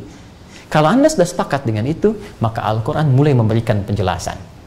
Benar nabinya Ibrahim alaihissalam, benar nabinya Musa alaihissalam, benar nabinya Isa alaihissalam. Tapi, ini dia sumber-sumber keterangan-keterangan yang Anda nisbatkan, informasi-informasi yang Anda nisbatkan kepada nabi-nabi ini, itu bermasalah. Ada yang tidak tepat, ada yang tidak sama, ya, ada yang tidak orisinil. Bahkan untuk itu pun Anda beda pendapat sendiri, ya, terkait dengan begini, sama-sama keturunan, sama-sama Bani Israel, tapi antara, ya, umatnya Nabi Musa Yahudi dengan umatnya Nabi Isa bisa beda pendapat. Coba, itu diabadikan di Quran surah kedua ayat 113. Wa qalatil yahudu laisatin nasara ala syai' wa qalatil nasara laisatil yahudu ala syai' wa hum yatlunal kitab. Yang Yahudi menyoal Nasrani, yang Nasrani menyoal Yahudi dalam konteks kitab mereka, gitu kan? Dalam konteks keyakinan mereka, padahal satu generasi itu. Ya, ada sesuatu berarti. Maka Al-Quran datang untuk memberikan informasi. Bahkan ini terbuka untuk Anda teliti. Silahkan. Ya. Apa diantaranya? Satu, kata Al-Quran, yang tidak tepat ada konsep ketuhanan. Yang paling pokok, konsep tauhid. Ya, konsep ketuhanan di sini yang tidak konsisten dengan apa yang dibawa oleh Nabi Ibrahim alaihissalam. Kalau Anda nisbatkan ajaran itu kepada Ibrahim, ada yang mengatakan Ibrahim itu Yahudi, ada yang mengatakan Ibrahim itu Nasrani. Datang Al-Quran memberikan statement langsung, makana Ibrahimu Yahudiyya wala Nasraniyya walakin kana hanifam muslima wa makana minal musyrikin. Ibrahim bukan Yahudi, Ibrahim bukan Nasrani, tapi Ibrahim orang yang lurus, ya, membawa din Islam, patuh kepada Allah Subhanahu wa ta'ala. Nah, apa yang dibawa konsep ketuhanannya diterangkan oleh Al-Quran. Baik itu Nabi Musa alaihissalam, baik itu Nabi Isa alaihissalam, sampai ke atasnya Ibrahim alaihissalam, membawa konsep ketuhanan yang satu, yaitu tauhidullah subhanahu wa ta'ala, menuhankan Allah saja subhanahu wa ta'ala. Baik, boleh jadi Anda tidak yakin karena Anda mungkin punya nas, Anda punya keterangan, kami juga punya keterangan. Kalau begitu kita uji saja keterangannya. Tuh, fair kan Al-Quran? Ya, kita uji. Tadi kan nakli, ya. Tadi kan nas, tadi kan referensi, informasi. Jadi, kalau kita katakan umat Islam dapat Al-Quran, referensi wahyu. Mungkin yang lain akan berkata, kami juga punya kitab yang mengatakan Tuhan kami bukan Allah, Tuhan kami A, Tuhan kami B. Sekarang kata Al-Quran, kita uji saja kebenarannya. Ya. Baik, kalau Anda tidak percaya dengan dalil nakli, nas yang dibawa sebagai wahyu Tuhan, sekarang uji dengan rasionalitas kita. Baik, mari kita cek. Ada klaim yang menyatakan, Al-Quran kemudian menyoal ini secara rasionalitas. Kita ambil contoh. Ini teman-teman sekalian, ini argumentasi ilmiah ya. Ingat, ini ilmiah, ini terbuka, ini kajian. Ya, jadi tidak ada unsur-unsur lain kecuali kita ingin menambah keyakinan bagi seorang muslim. Ini keyakinan kita. Jadi kalau kita misalnya di soal, kita bisa menjawab. Adapun kalau ada non-muslim yang menonton ini, jadikan sebagai bahan kajian. Silahkan, referensi terbuka. Nanti Anda menggali, Anda cek lagi, kemudian kita bisa berdiskusi dan tidak ada masalah di sini. Dan indahnya Al-Quran, nanti saya tutup di ujung. Al-Quran walaupun membawa nilai-nilai kebenaran yang mutlak dengan mengatakan ini yang benar, tapi tidak pernah membawa semua konsep itu dengan paksaan. Anda berkenan, silahkan. Kalau tidak, masing-masing kita akan menanggung resiko ketika pulang kepada pencipta yang utama, yaitu Allah Subhanahu wa Ta'ala. Fair kan? Indah? Kami membawa konsep, Anda bawa konsep, kita dudukan konsepnya, kita diskusi, kita teliti. Kalau Anda mengatakan itu wahyu, ini wahyu kami. Lalu kita dudukan. Kalau sama-sama nggak yakin, kita pecahkan dengan rasionalitas kita. Karena kita diberikan anugerah akal. Kalaupun tetap berbeda, itu pilihan masing-masing. Maka turun ayat, lakum dinukum waliyadin. Anda dengan keyakinan Anda, kami. Tapi, kami pun tidak ada nilai paksaan. La ikraha fiddin. Tidak ada paksaan. Hanya kita nanti akan bertanggung jawab masing-masing di hadapan pencipta utama, yaitu Allah Subhanahu wa Ta'ala. Yuk kita lihat konsep ketuhanan. Misal, ada yang menyebut Nabi Isa alaihissalam, ini Isa, sebagai Tuhan. Ya, dipertuhankan. Fokus. Isa alaihissalam, Al-Masih, di Quran disebut Al-Masih. Jadi kata masaha asalnya mengurap, ya, mengusap. Jadi di antara mukjizat Nabi Isa alaihissalam itu bisa mengusap, mengurap. Dengan urapan, dengan mengusapan itu penyakit apapun sembuh. Itu mukjizat yang diberikan Allah kepada Nabi Isa. Ya, biiznillah, dengan izin Allah Subhanahu wa Ta'ala. Ya, sakit, misalnya gatal-gatal, usap sembuh. Sakit gigi, ya usap sembuh. Sakit mata, usap sembuh. Wah, itu dokter bangkrut lah pada saat itu. Itu mukjizat. Karena pada saat itu banyak ilmu kedokteran merasa unggul, maka diturunkan mukjizat itu untuk mengembalikan semua kepada Allah. Nah, ada yang menganggap Isa alaihissalam sebagai Tuhan. Klaim. Dengan dasar apa? Beberapa dasarnya. Satu, Nabi Isa alaihissalam itu berwujud tidak biasa. Pertama, beliau lahir tanpa ayah. Ya, manusia normal, ada ayahnya. Yang kedua, beliau bisa menghidupkan orang mati atau yang mati, makhluk, ya, makhluk yang telah mati atau wafat. Baik, manusia biasa tidak standar dengan ini. Maka ini beda. Baik, perhatikan bagaimana logika Al-Quran masuk dengan sangat indah. Kita mulai dengan Quran surah ketiga Ali Imran, menjawab yang ini. Masuk Quran surah ketiga Ali Imran, di ayat yang ke-59. Inna mathala Isa kamathali Adam. Tuh, elegan sekali jawaban Quran. Nih, kalau Anda tidak bisa menerima turunan wahyu yang disampaikan Al-Quran, mari kita baca dengan akal kita, karena kita punya anugerah pikiran akal. Kata Allah, statementnya sederhana, penciptaan Isa itu kan sama dengan Adam. Itu tinggi sekali. Nih, kalau Anda punya statement Nabi Isa alaihissalam dianggap Tuhan karena lahir tanpa ayah, maka Adam lebih hebat lagi, lahir tanpa ayah dan ibu. Jadi ayah tidak ada, ya, Adam alaihissalam, ibu pun tidak ada. Nabi Isa ibunya ada, Maryam alaihissalam. Nabi Isa itu masih ada ibu, ayah tidak ada, karena Maryam mengandung tanpa disentuh laki-laki manapun. Redaksi Qurannya tanpa disentuh, ingat ya. Jadi kalau yang lahir tanpa bapak banyak sekarang, ya, tapi yang lahir tanpa disentuh laki-laki manapun cuma Maryam alaihissalam, ya, mengandung, melahirkan, bisa mengandung, bisa melahirkan tanpa disentuh laki-laki manapun, cuma, ya, siapa? Maryam alaihissalam. Jadi Nabi Isa ini, perhatikan, memang lahir tanpa ayah, tapi ada ibu. Nabi Adam lebih dahsyat, berwujud tanpa ayah dan ibu. Jadi pertanyaan Quran sederhana, kenapa yang ini jadi Tuhan, dipertuhankan, kenapa yang ini tidak? Bukankah kalau secara logika ini lebih dahsyat? Satu, tapi kan Adam nggak bisa menghidupkan yang mati, kan? Isa bisa. Baik, Allah tunjukkan lagi, Nabi Isa dengan izin Allah menepuk, ya, hidup yang mati, bangun lagi. Ada nabi lebih dahsyat, bukan sekedar mati, ya, lebih kecil dari manusia, langsung burung, dipotong-potong dulu, cincang semuanya. Bukan sekedar mati, dicincang dulu, dicincang habis. Dan jasadnya, tubuhnya dipisahkan di beberapa bukit, bukan satu bukit. Nabi Ibrahim alaihissalam punya mukjizat dengan izin Allah. Sama persis kalimatnya dengan Isa alaihissalam, menghidupkan yang mati dicincang dulu.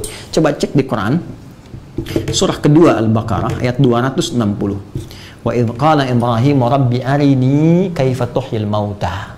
Ketika Ibrahim alaihissalam bermohon kepada Allah, ya Allah tunjukkan kepadaku bagaimana cara engkau menghidupkan yang mati. Perhatikan bahasa Ibrahimnya indah sekali. Bagaimana caramu, bukan aku yang menghidupkan engkau, caramu. Persis seperti Nabi Isa alaihissalam ketika ingin menghidupkan yang mati dengan izin Allah mengatakan biiznillah, dengan izin Allah. Lihat kalimatnya, qala awalam tu'min, apa kamu belum yakin juga? Apa kamu belum yakin ya Ibrahim? Qala bala walakin liyatma'inna qalbi. Aku yakin betul ya Allah, nggak ragu aku, cuma supaya hatiku tenang aja. Masya Allah. Jadi jawaban para nabi itu unik ya. Cuma Allah kan maha segalanya. Ya. Qala fakhudh arba'atan minat tayr. Ambil 4 sekaligus. Nabi Isa 1, Ibrahim 4 langsung. 4. Tuh. Khudh arba'atan minat tayr. Ya. Setelah itu apa? Setelah itu potong-potong. Ya. Setelah itu apa? Tempatkan di bukit-bukit yang berbeda. Tsumma du'uhunna, kemudian panggil. Panggil dengan izin Allah. Panggil. Ya'tina kasaya. Tiba-tiba nyatu terbang lagi. Nabi Isa menghidupkan dengan izin Allah 1 saja. Panggil, hidup. Nabi Ibrahim 4 langsung dicincang, dipisah-pisah, dipanggil dengan kalimat yang sama seperti Nabi Isa memanggil. Langsung nyatu, terbang, datang lagi semuanya bersatu. Pertanyaannya kata Quran, kenapa yang ini dianggap Tuhan, yang ini nggak dipertuhankan? Masuk ya? Baik. Kemudian belum selesai. Kalau ini nggak diterima lagi, masuk lagi pada logika yang paling dalam. Allah langsung masuk dengan kalimat laisa kamitslihi syai'. Sifat Tuhan mesti punya perbedaan dengan makhluk. Tuhan itu kan khalik kan? Ya, Tuhan itu khalik. Ya, khalik. Silahkan cek. Ya, Al-Quran langsung menyebutkan Allah menamai dirinya dengan khalik. Cek kalau nggak percaya. Quran surah ke-15 Al-Hijr ayat ke-28. Silahkan cek. Ya. Wa idz qala rabbuka lil malaikati inni khaliqun basyara. Ketika Allah Rabbmu berfirman menginfokan pada kalangan malaikat dan sebagian jin, aku khalik. Ya. Jadi Allah menyifati dirinya, menamai dirinya dengan apa? Khalik. Fokus. Setiap yang dicipta itu makhluk. Di khalik mencipta makhluk. Ya. Awas. Ini sekaligus nih ya, kita masuk juga kepada logika orang ateis yang tidak sempurna logikanya. Ya, gampang cara menjawabnya. Ini sudah diisyaratkan Nabi, tapi kita punya jawaban. Begini, khalik itu mesti beda dengan makhluk. Ya. Perhatikan gini, kalau makhluk itu tercipta, walaupun dia bisa membuat, tapi dia tercipta, itu makhluk. Ya, manusia bisa bikin meja, berarti meja makhluk dibuat oleh manusia. Tapi karena manusia juga diciptakan, ya, manusia diciptakan, maka dia tetap makhluk. Jelas? Khalik punya sifat tidak dicipta. Jelas? Jadi jangan pernah bertanya kepada Khalik dari mana asalnya, karena Khalik itu pencipta. Pencipta tidak ditanya asalnya, yang mencipta kok. Yang ditanya tuh makhluk, ini dari mana asalnya? Ya. Jadi kalau ada yang berkata begini, ada yang berkata, hei, semua itu punya asal, ya kan? Meja berasal dari kayu dibuat, ya. Kemudian meja dibuat oleh manusia diciptakan. Ada Tuhan, lalu Tuhan berasal dari mana? Ini orang ateis tuh bertanya begitu. Anda itu cara berpikirnya sudah salah, pertanyaannya sudah keliru. Pencipta itu tidak ditanya. Kalau diciptakan berarti bukan pencipta. Pencipta itu yang bikin, pembuat, pencipta utama. Jadi kalau diciptakan bukan pencipta namanya. Ya, Allah menyebut dirinya dengan pencipta. Jadi nggak usah ditanya dari mana asalnya, karena memang pencipta. Huwal awwal wal akhir. Kok bisa begitu? Bukan bisa begitu. Anda yang konslet pemikirannya. Yuk kita turunkan. Lihat sini. 1, 2, 3, 4, 5. 5 ada karena ada 4. 4 ada karena ada 3. 3 ada karena ada 2. 2 ada karena ada 1. 1 ada karena ada apa? 0. Jadi nggak setiap bilangan itu mesti ada sebelumnya untuk menjadikan ada. Kalau sudah ada 1, asalnya 0 dari ketiadaan. Karena itu Allah menyifati dirinya dengan ahad. Qul huwallahu ahad. Hai, kembali ke sini. Lihat sini. Khalik, Allah menyebut dirinya Khalik. Cek di semua kitab-kitab lain. Ada nggak deklarasi yang menyatakan saya Khalik, saya Tuhan? Nah, karena Tuhan Khalik, berarti dia mesti punya perbedaan dengan makhluk. Maka satu-satunya yang ditemukan di dalam kitab suci, statement langsung Hanya di Al-Quran. Dengan kalimat laisa kamitslihi syai'. Tidak boleh ada yang serupa dengan Khalik. Tidak boleh ada. Baik sifatnya, baik keadaannya, ya, dan semua hal yang terkait dengan aspek-aspek nilai kehidupan, aktivitas, sifat, sikap, gak boleh sama, mesti beda. Karena kalau sama, berarti ada persamaan antara Khalik dengan makhluk, dan itu mustahil, mesti beda sama sekali. Contoh, Khalik itu kuat, qawi, wal qawi, kuat. Berarti makhluk harus lebih lemah dibandingkan dengan Khalik. Ini mesti lemah. Ya. Jadi kalau sama kuat, berarti ada masalah di dia Khalik. Jelas kan? Berarti kalau ada yang dipertuhankan dan sama kuat dengan manusia, berarti bukan Tuhan. Karena Tuhan harus lebih kuat dari manusia. Apalagi kalau yang dipertuhankan lebih lemah dibandingkan dengan manusia. Ya. Anda bikin kayu, ya, kayu jadi, terus kayu disembah misalnya. Itu kan kayu bikinan Anda. Anda lebih kuat daripada kayu. Kenapa Anda yang jadi nyembah kayu? Jelas ya? Dulu zaman jahiliyah bahkan orang bikin roti jadi Tuhan. Dulu Umar sebelum masuk Islam tuh ada riwayat menyebutkan, ya karena saking banyaknya Tuhan-Tuhan di jualan tuh ada yang bikin dari roti dan jualan Tuhan dari roti. Tengah jalan lapar. Dia berkata, aduh Tuhanku maafkan aku, lapar banget, pinjam dulu tangannya bentar tali ganti. Bayangkan tangan Tuhan dimakan. Jalan lagi lapar, kepalanya lama-lama habis. Kan? Karena itu setelah masuk Islam, Umar mengingat peristiwa ini kadang-kadang senyum sendiri.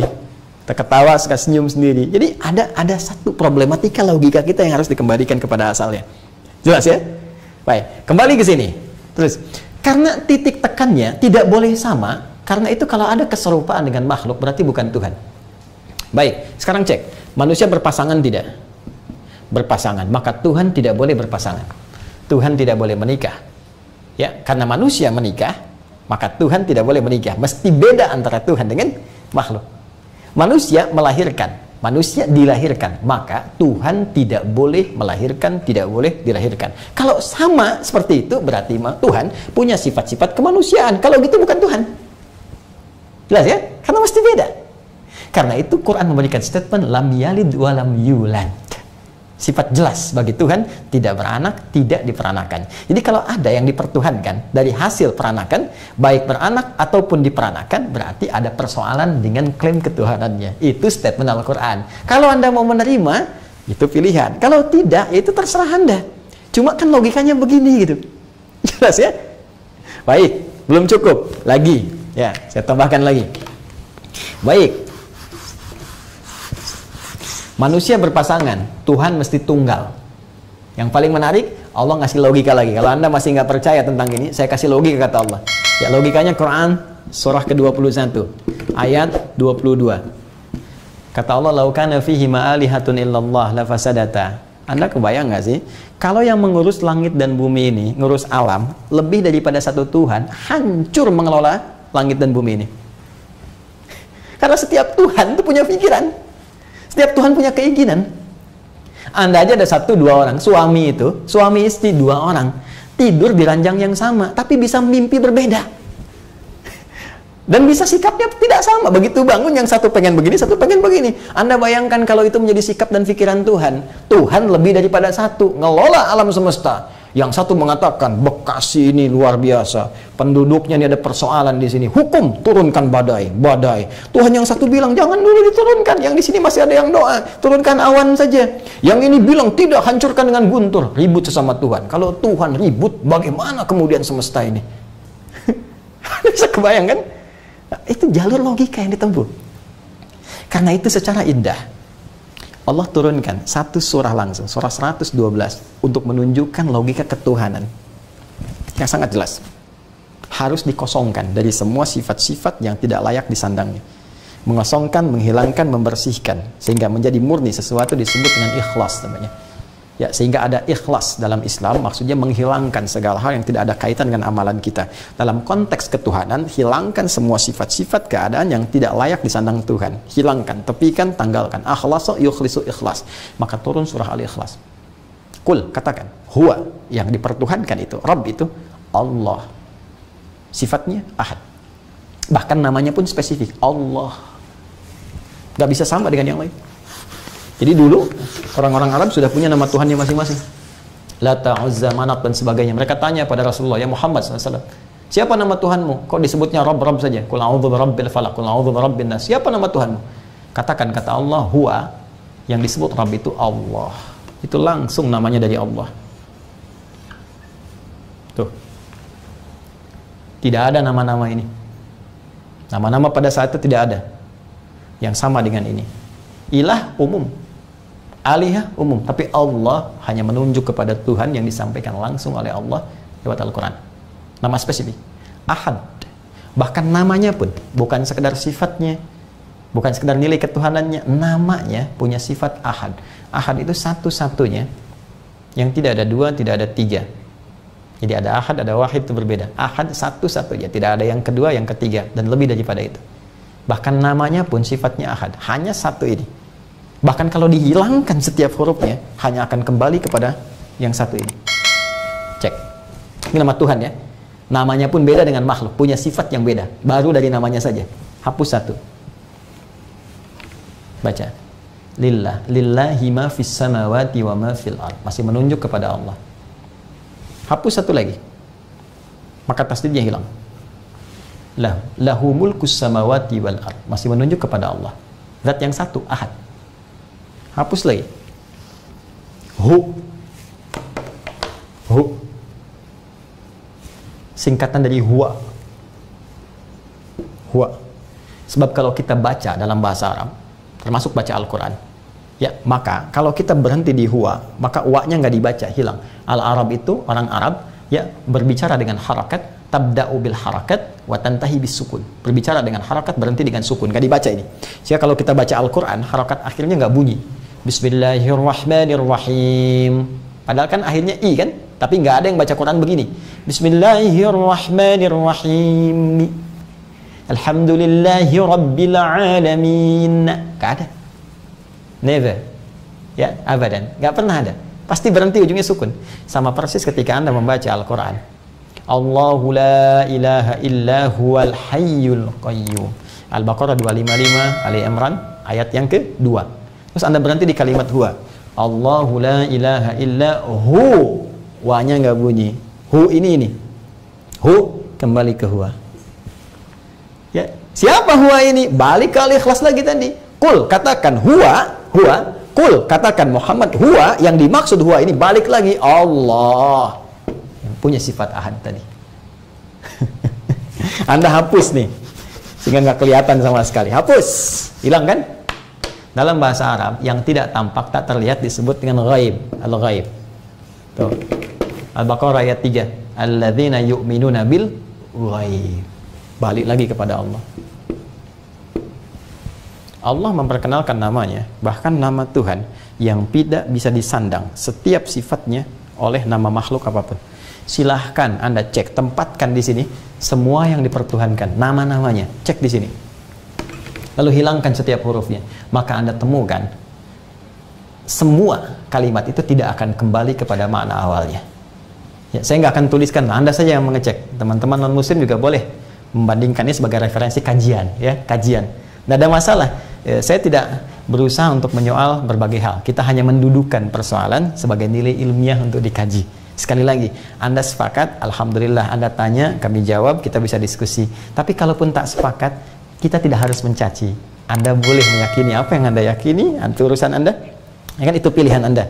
Dan semua kita akan bertanggung jawab di hadapan Pencipta utama Allah Subhanahu wa Ta'ala. Jadi tetap kita saling menghormati, tetap kita saling menghargai, tetap kita bisa saling menyayangi dalam konteks kehidupan berbangsa, bernegara, bermasyarakat. Tapi untuk ini, karena keyakinan yang paling mula, kita mesti mendapatkan nilai kebenaran yang bisa diuji. Sekarang silahkan tempatkan. Beda. Saya manusia. Sekarang lihat sini. Adi. Hapus satu. Nih. Apakah kembali kepada saya? Tidak. Adik. Angkatan darat. Hilangin satu lagi, A. Tuh. Udah nggak ada, hilangin satu. Meninggal. Anda duluan. Hilang kan malahnya. Sekarang silakan cek, itu baru nama teman-teman, belum yang lainnya. Nah, maka kembali ke sini. Apa hikmah kemudian tadi dimunculkan kalimat wa ma unzila min qablik? Satu, untuk menyampaikan nilai kehidupan yang bertoleransi. Kita bersaudara. Silakan. Dari rumpun satu generasi yang sama ke atas.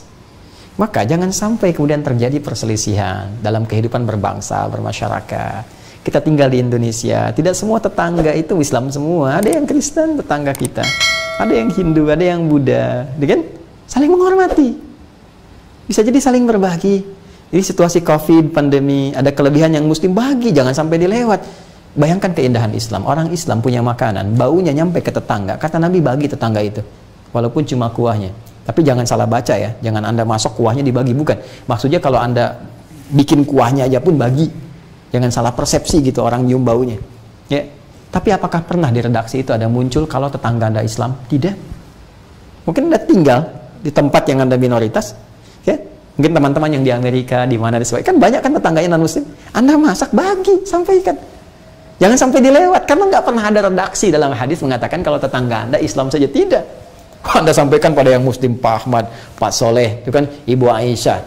Satu tetangga Anda lewat misalnya, ya. Terus dia ngelihat Anda bagi-bagi. Bapak kayaknya itu enak ya. Iya Bu, enak, cuman sayang ibu kafir. Wow, Masya Allah. Tidak.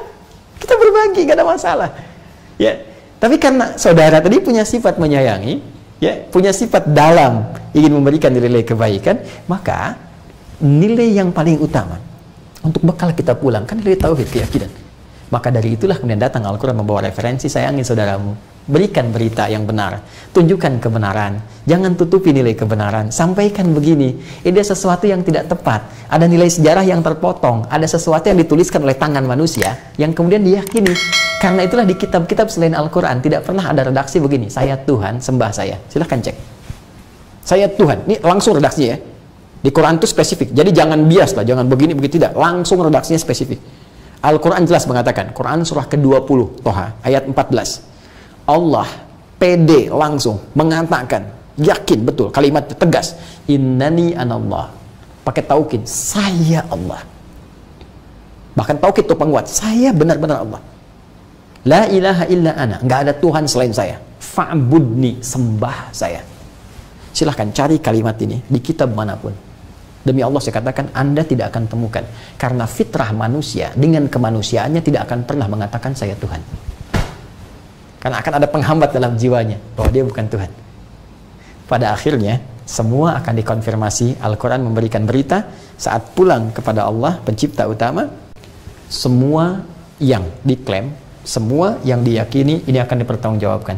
Sampai Nabi Isa akan ditanya, apakah benar engkau menganggap menjadikan dirimu Tuhan supaya disembah bersama ibumu? Nanti akan ada pembuktian.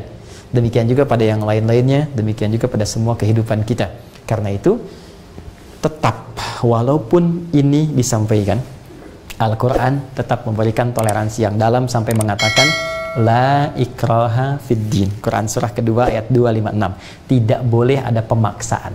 Paksaan dalam meluk keyakinan yang benar. Ad-din. Yang dimaksud din Islam. Quran surah ketiga ayat 19. Inna dina indallahil Islam. Tidak boleh ada paksaan dalam berislam.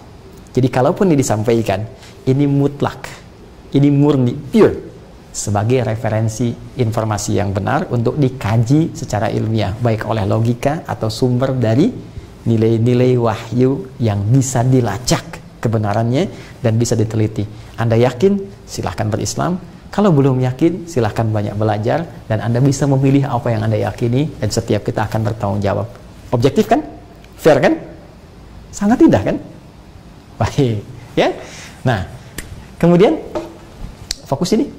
Ya, kalaupun masih menutup diri, misal, saya nggak mau pokoknya apapun yang kamu katakan, saya nggak mau yakin, saya punya keyakinan sendiri, ya nggak apa-apa. Ya Anda kan menutup diri kan, menutup diri sendiri, nggak mau terbuka, maka Islam pun menyebut, baiklah Anda yang masih menutup diri. Menutup diri dalam bahasa Arab disebut kafara. Orangnya, subjeknya disebut kafir, isim fa'il. Ya, seperti syariba yashrabu syarib, akala yakulu akil, sajada yasjudu sajid, kafara yakfuru kafir. Di kafir asalnya adalah panggilan halus sekali dari Al-Quran, duhai yang masih menutup diri. Coba cek, halus gak? Ya kan? Gak ada celaan kan? Gak ada apa kan?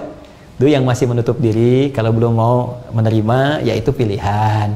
Ya, turun. Ya, ada orang-orang yang mengajukan proposal pada Nabi Muhammad, dan kita nggak usah perang, nggak usah ribut. Ya, Nabi juga bilang, kapan kita ngajak ribut?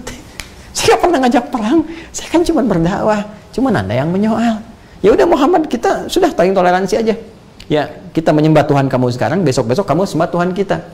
Jadi yang membawa ragam pluralisme, ya, itu telat. Mohon maaf ya, Anda telat. 15 abad yang lalu sudah ada, Anda ketinggalan jauh. Anda ketinggalan jauh. Ya, dan sudah turun kemudian satu surah. Qul ya ayyuhal kafirun. Katakan Muhammad pada orang-orang itu yang masih menutup diri dari informasi yang kau bawa, dari petunjuk yang kau bawa. Ya, katakan, "Hei orang-orang yang masih menutup diri, ya, teman-teman yang masih menutup diri, la a'budu ma ta'budun.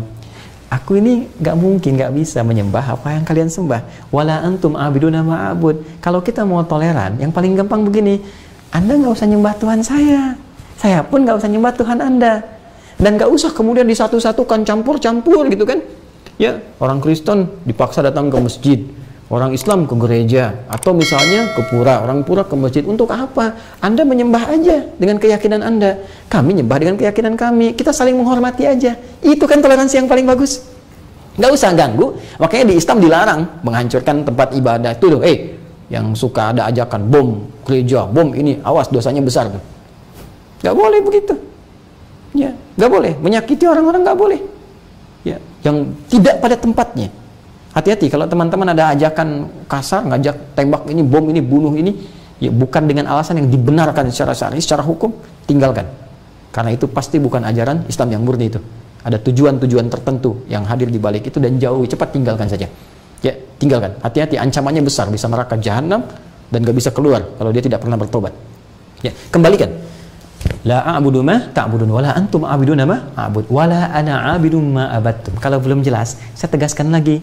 Bagi saya bisa menyembah apa yang saya sembah saja.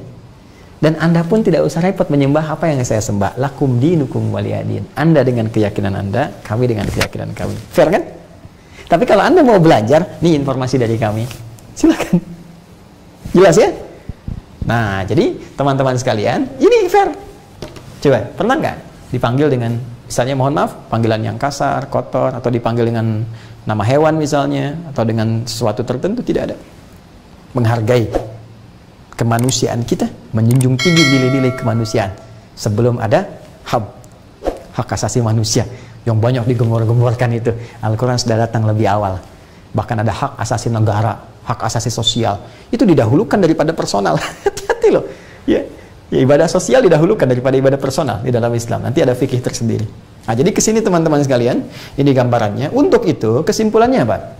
Maka kembali kepada poin nomor 2. Satu, hikmah, sudah saya jelaskan. Yang ketiga, sikap, sudah saya jelaskan. Bagaimana toleransi dibangun, bagaimana informasi disampaikan dengan benar. Jadi nggak usah ragu, kalau mau ada yang bertanya, sampaikan informasinya dengan cara yang lembut.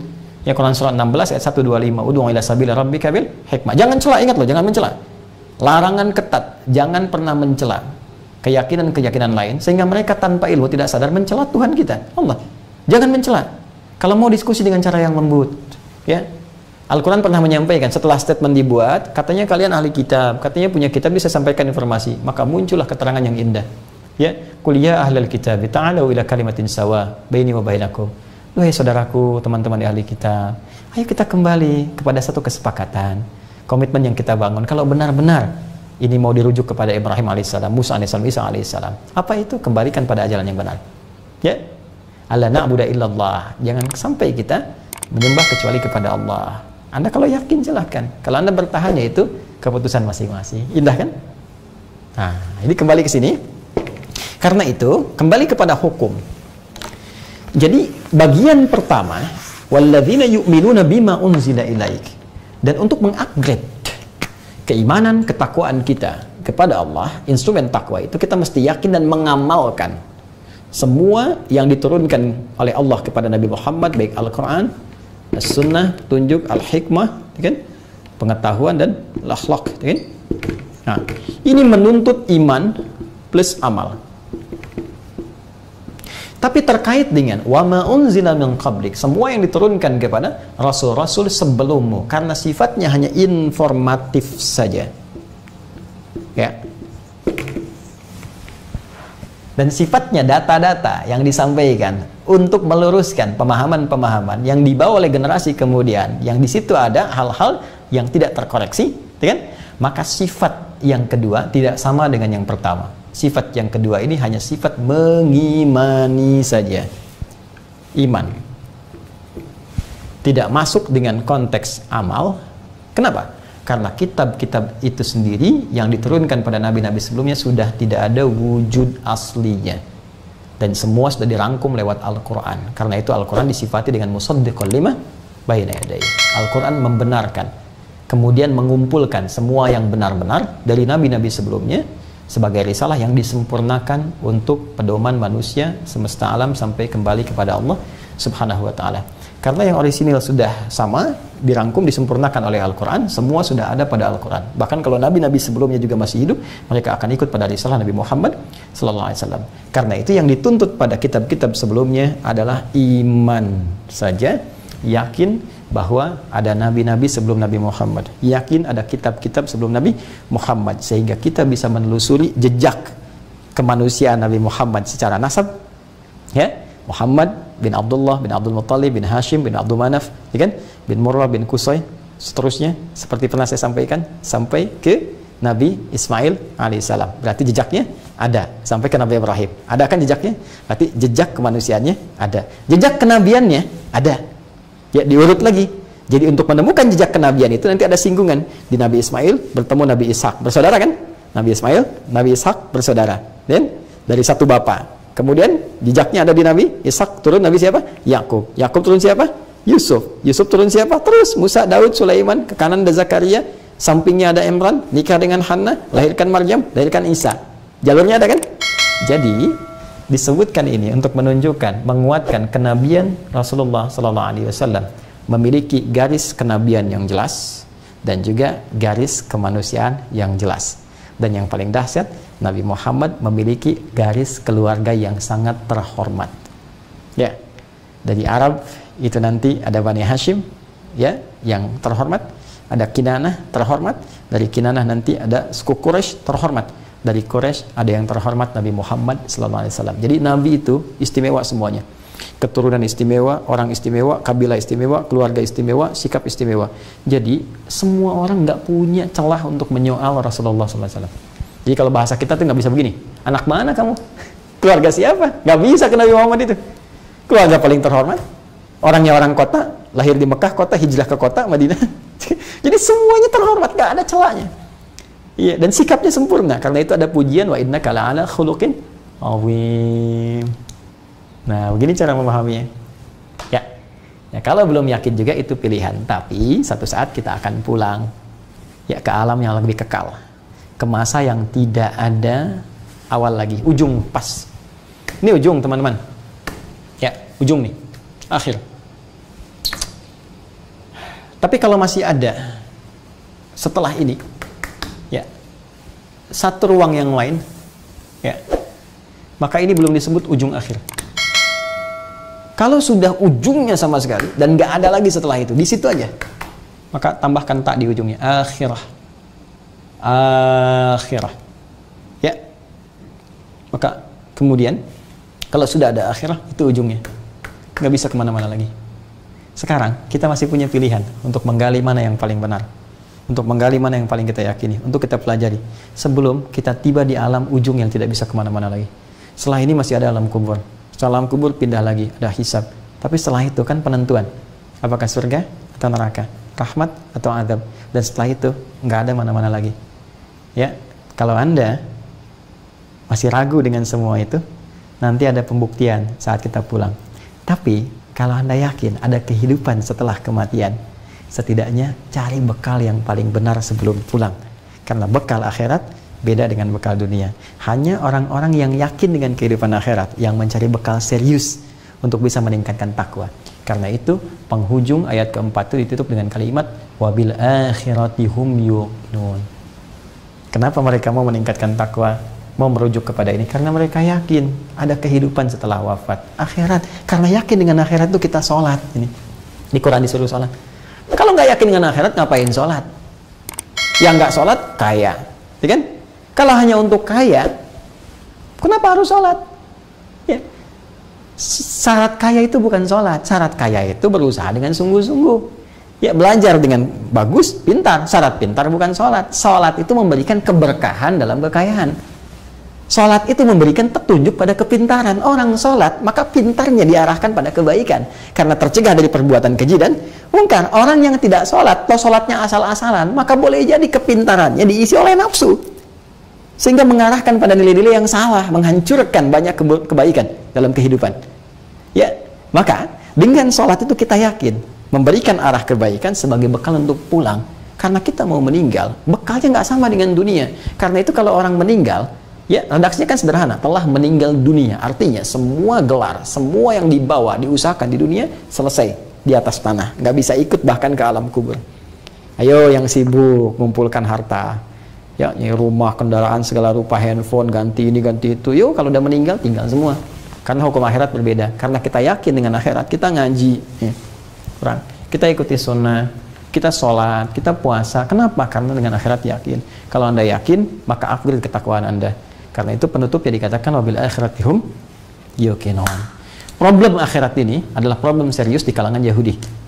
Ya, kebanyakan Yahudi hanya meyakini konteks kehidupan dunia saja. Walaupun ada di antara mereka yang baca lagi yang mereka sebut Taurat macam-macam sebagainya, tapi secara umum, ya secara umum, worldview mereka itu lebih kepada pandangan dunia. Karena problem utama orang Yahudi itu, salah satu yang paling utama diisyaratkan Al-Quran, selalu merasa sebagai makhluk yang paling hebat, sehingga muncul di sini kesenggangan, ya, sehingga muncul juga kerenggangan dalam berinteraksi, sehingga muncul isu-isu rasial dan sebagainya.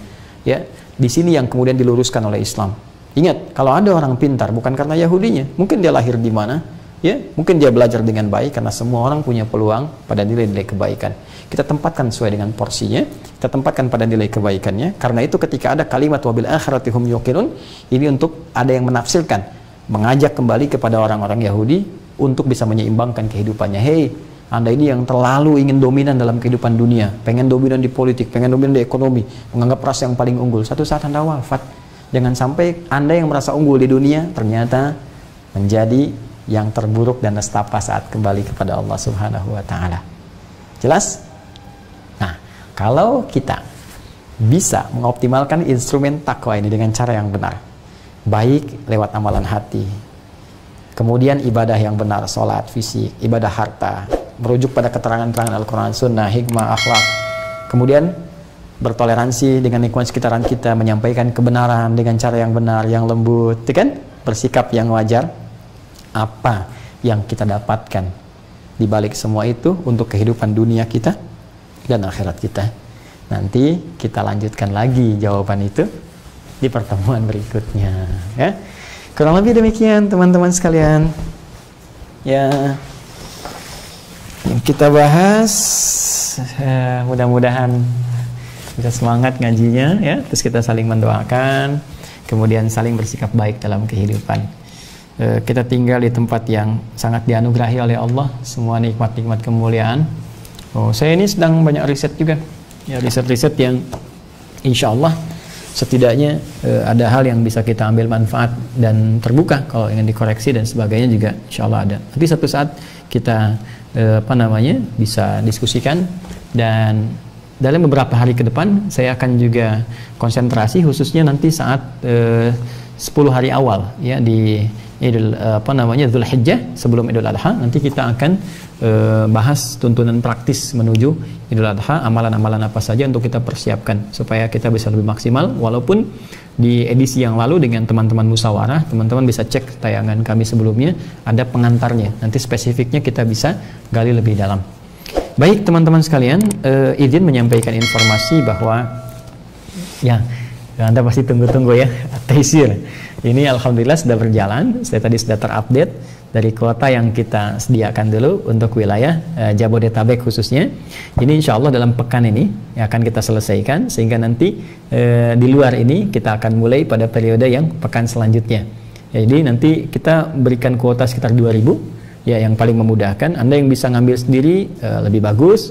Kalaupun nanti agak kesulitan, kita coba siapkan armada kita untuk mengantarkan. Kemudian armada yang saya maksudkan teman-teman ya. Teman-teman di sini dengan relawan dengan macam-macam, itu maksudnya supaya semua bisa senang beramal ya. Kita bagi-bagi amalannya.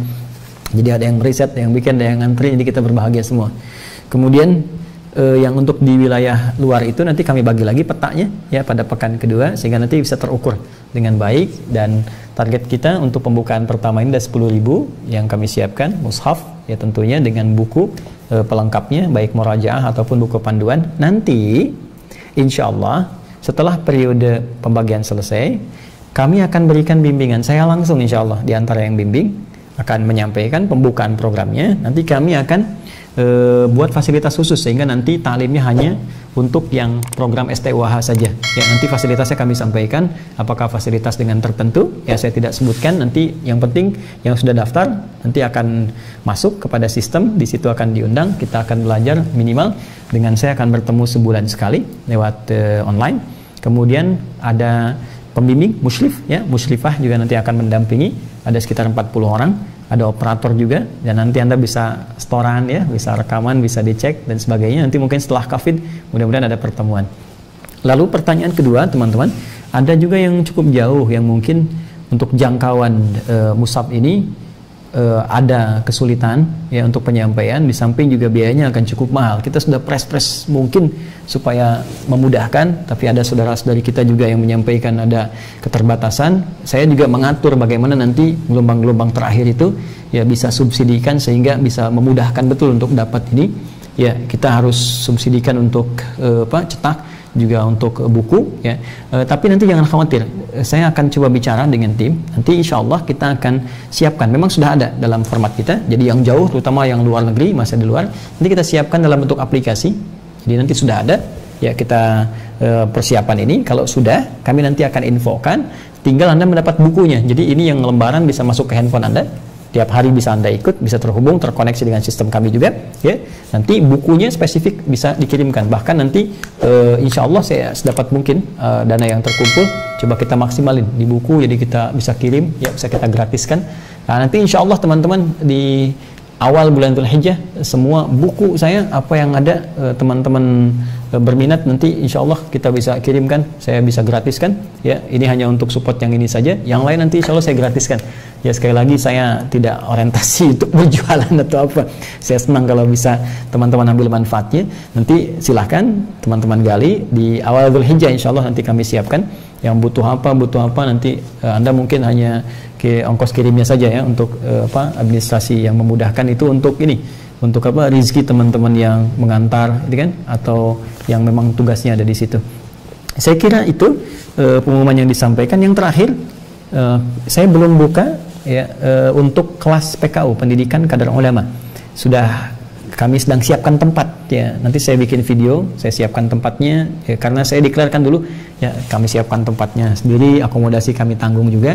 Nanti kalau sudah siap ya, nanti besok mungkin saya coba tunjukkan kepada Anda desainnya dan seterusnya. Kalau sudah siap, nanti kami akan buka penerimaan untuk gelombang yang ketiga ini. Ada hanya 10 orang kami terima untuk se-Indonesia. Itu nanti insya Allah belajar bersama saya di sini. Kami yang tanggung semua akomodasi, fasilitasnya. Ya, kurang lebih nanti ada waktu tertentu dengan kami belajar di sini. Ya, setahun, 2 tahun. Kalau ada kuliah nanti keluar. Kalau bersama kami mungkin akan bertahan kurang lebih 3 tahun, 4 tahun. Yang mudah-mudahan ada manfaat yang didapatkan untuk kembali ke daerah masing-masing. Kualifikasinya apa, prioritasnya apa, nanti disampaikan setelah kami tunjukkan ya beberapa hal yang sudah siap. Dan untuk ini Anda tidak perlu ada sumbangan ya, tidak usah. Saya sering katakan bahwa kami itu menyampaikan donasi kalau ada yang dikerjakan, kalau tidak ada mungkin yang lain lebih membutuhkan. Ya, ini sudah kami anggarkan, sudah ada. Nanti kalau ada lagi yang lain kami akan sampaikan, sehingga apa yang Anda berikan itu manfaatnya langsung tersalur ya. Jadi saya tidak suka, dan saya instruksikan kepada semua stakeholder di Quantum Wahyal Institute ya, kami tidak suka mengumpul-ngumpulkan sesuatu yang tidak ada penyalurannya, jadi malah jadi beban nantinya. Karena itu donasi-donasi yang masuk itu kami langsung pisahkan, langsung salurkan, langsung arahkan, sehingga terukur dengan apa yang ingin kita kerjakan dan ringan hisab kita di hari kiamat nanti. Insya Allah, mohon doanya.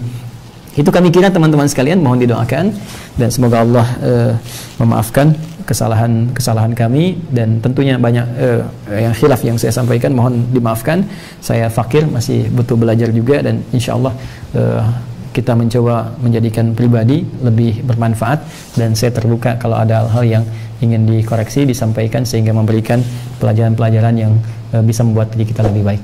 Semoga Allah memuliakan kita, menyayangi kita, dan memaafkan kesalahan kita, dan membimbing kita untuk memaksimalkan amalan di hari yang baik ini dalam setiap kesempatan dan waktu-waktu yang Allah berikan kepada kita.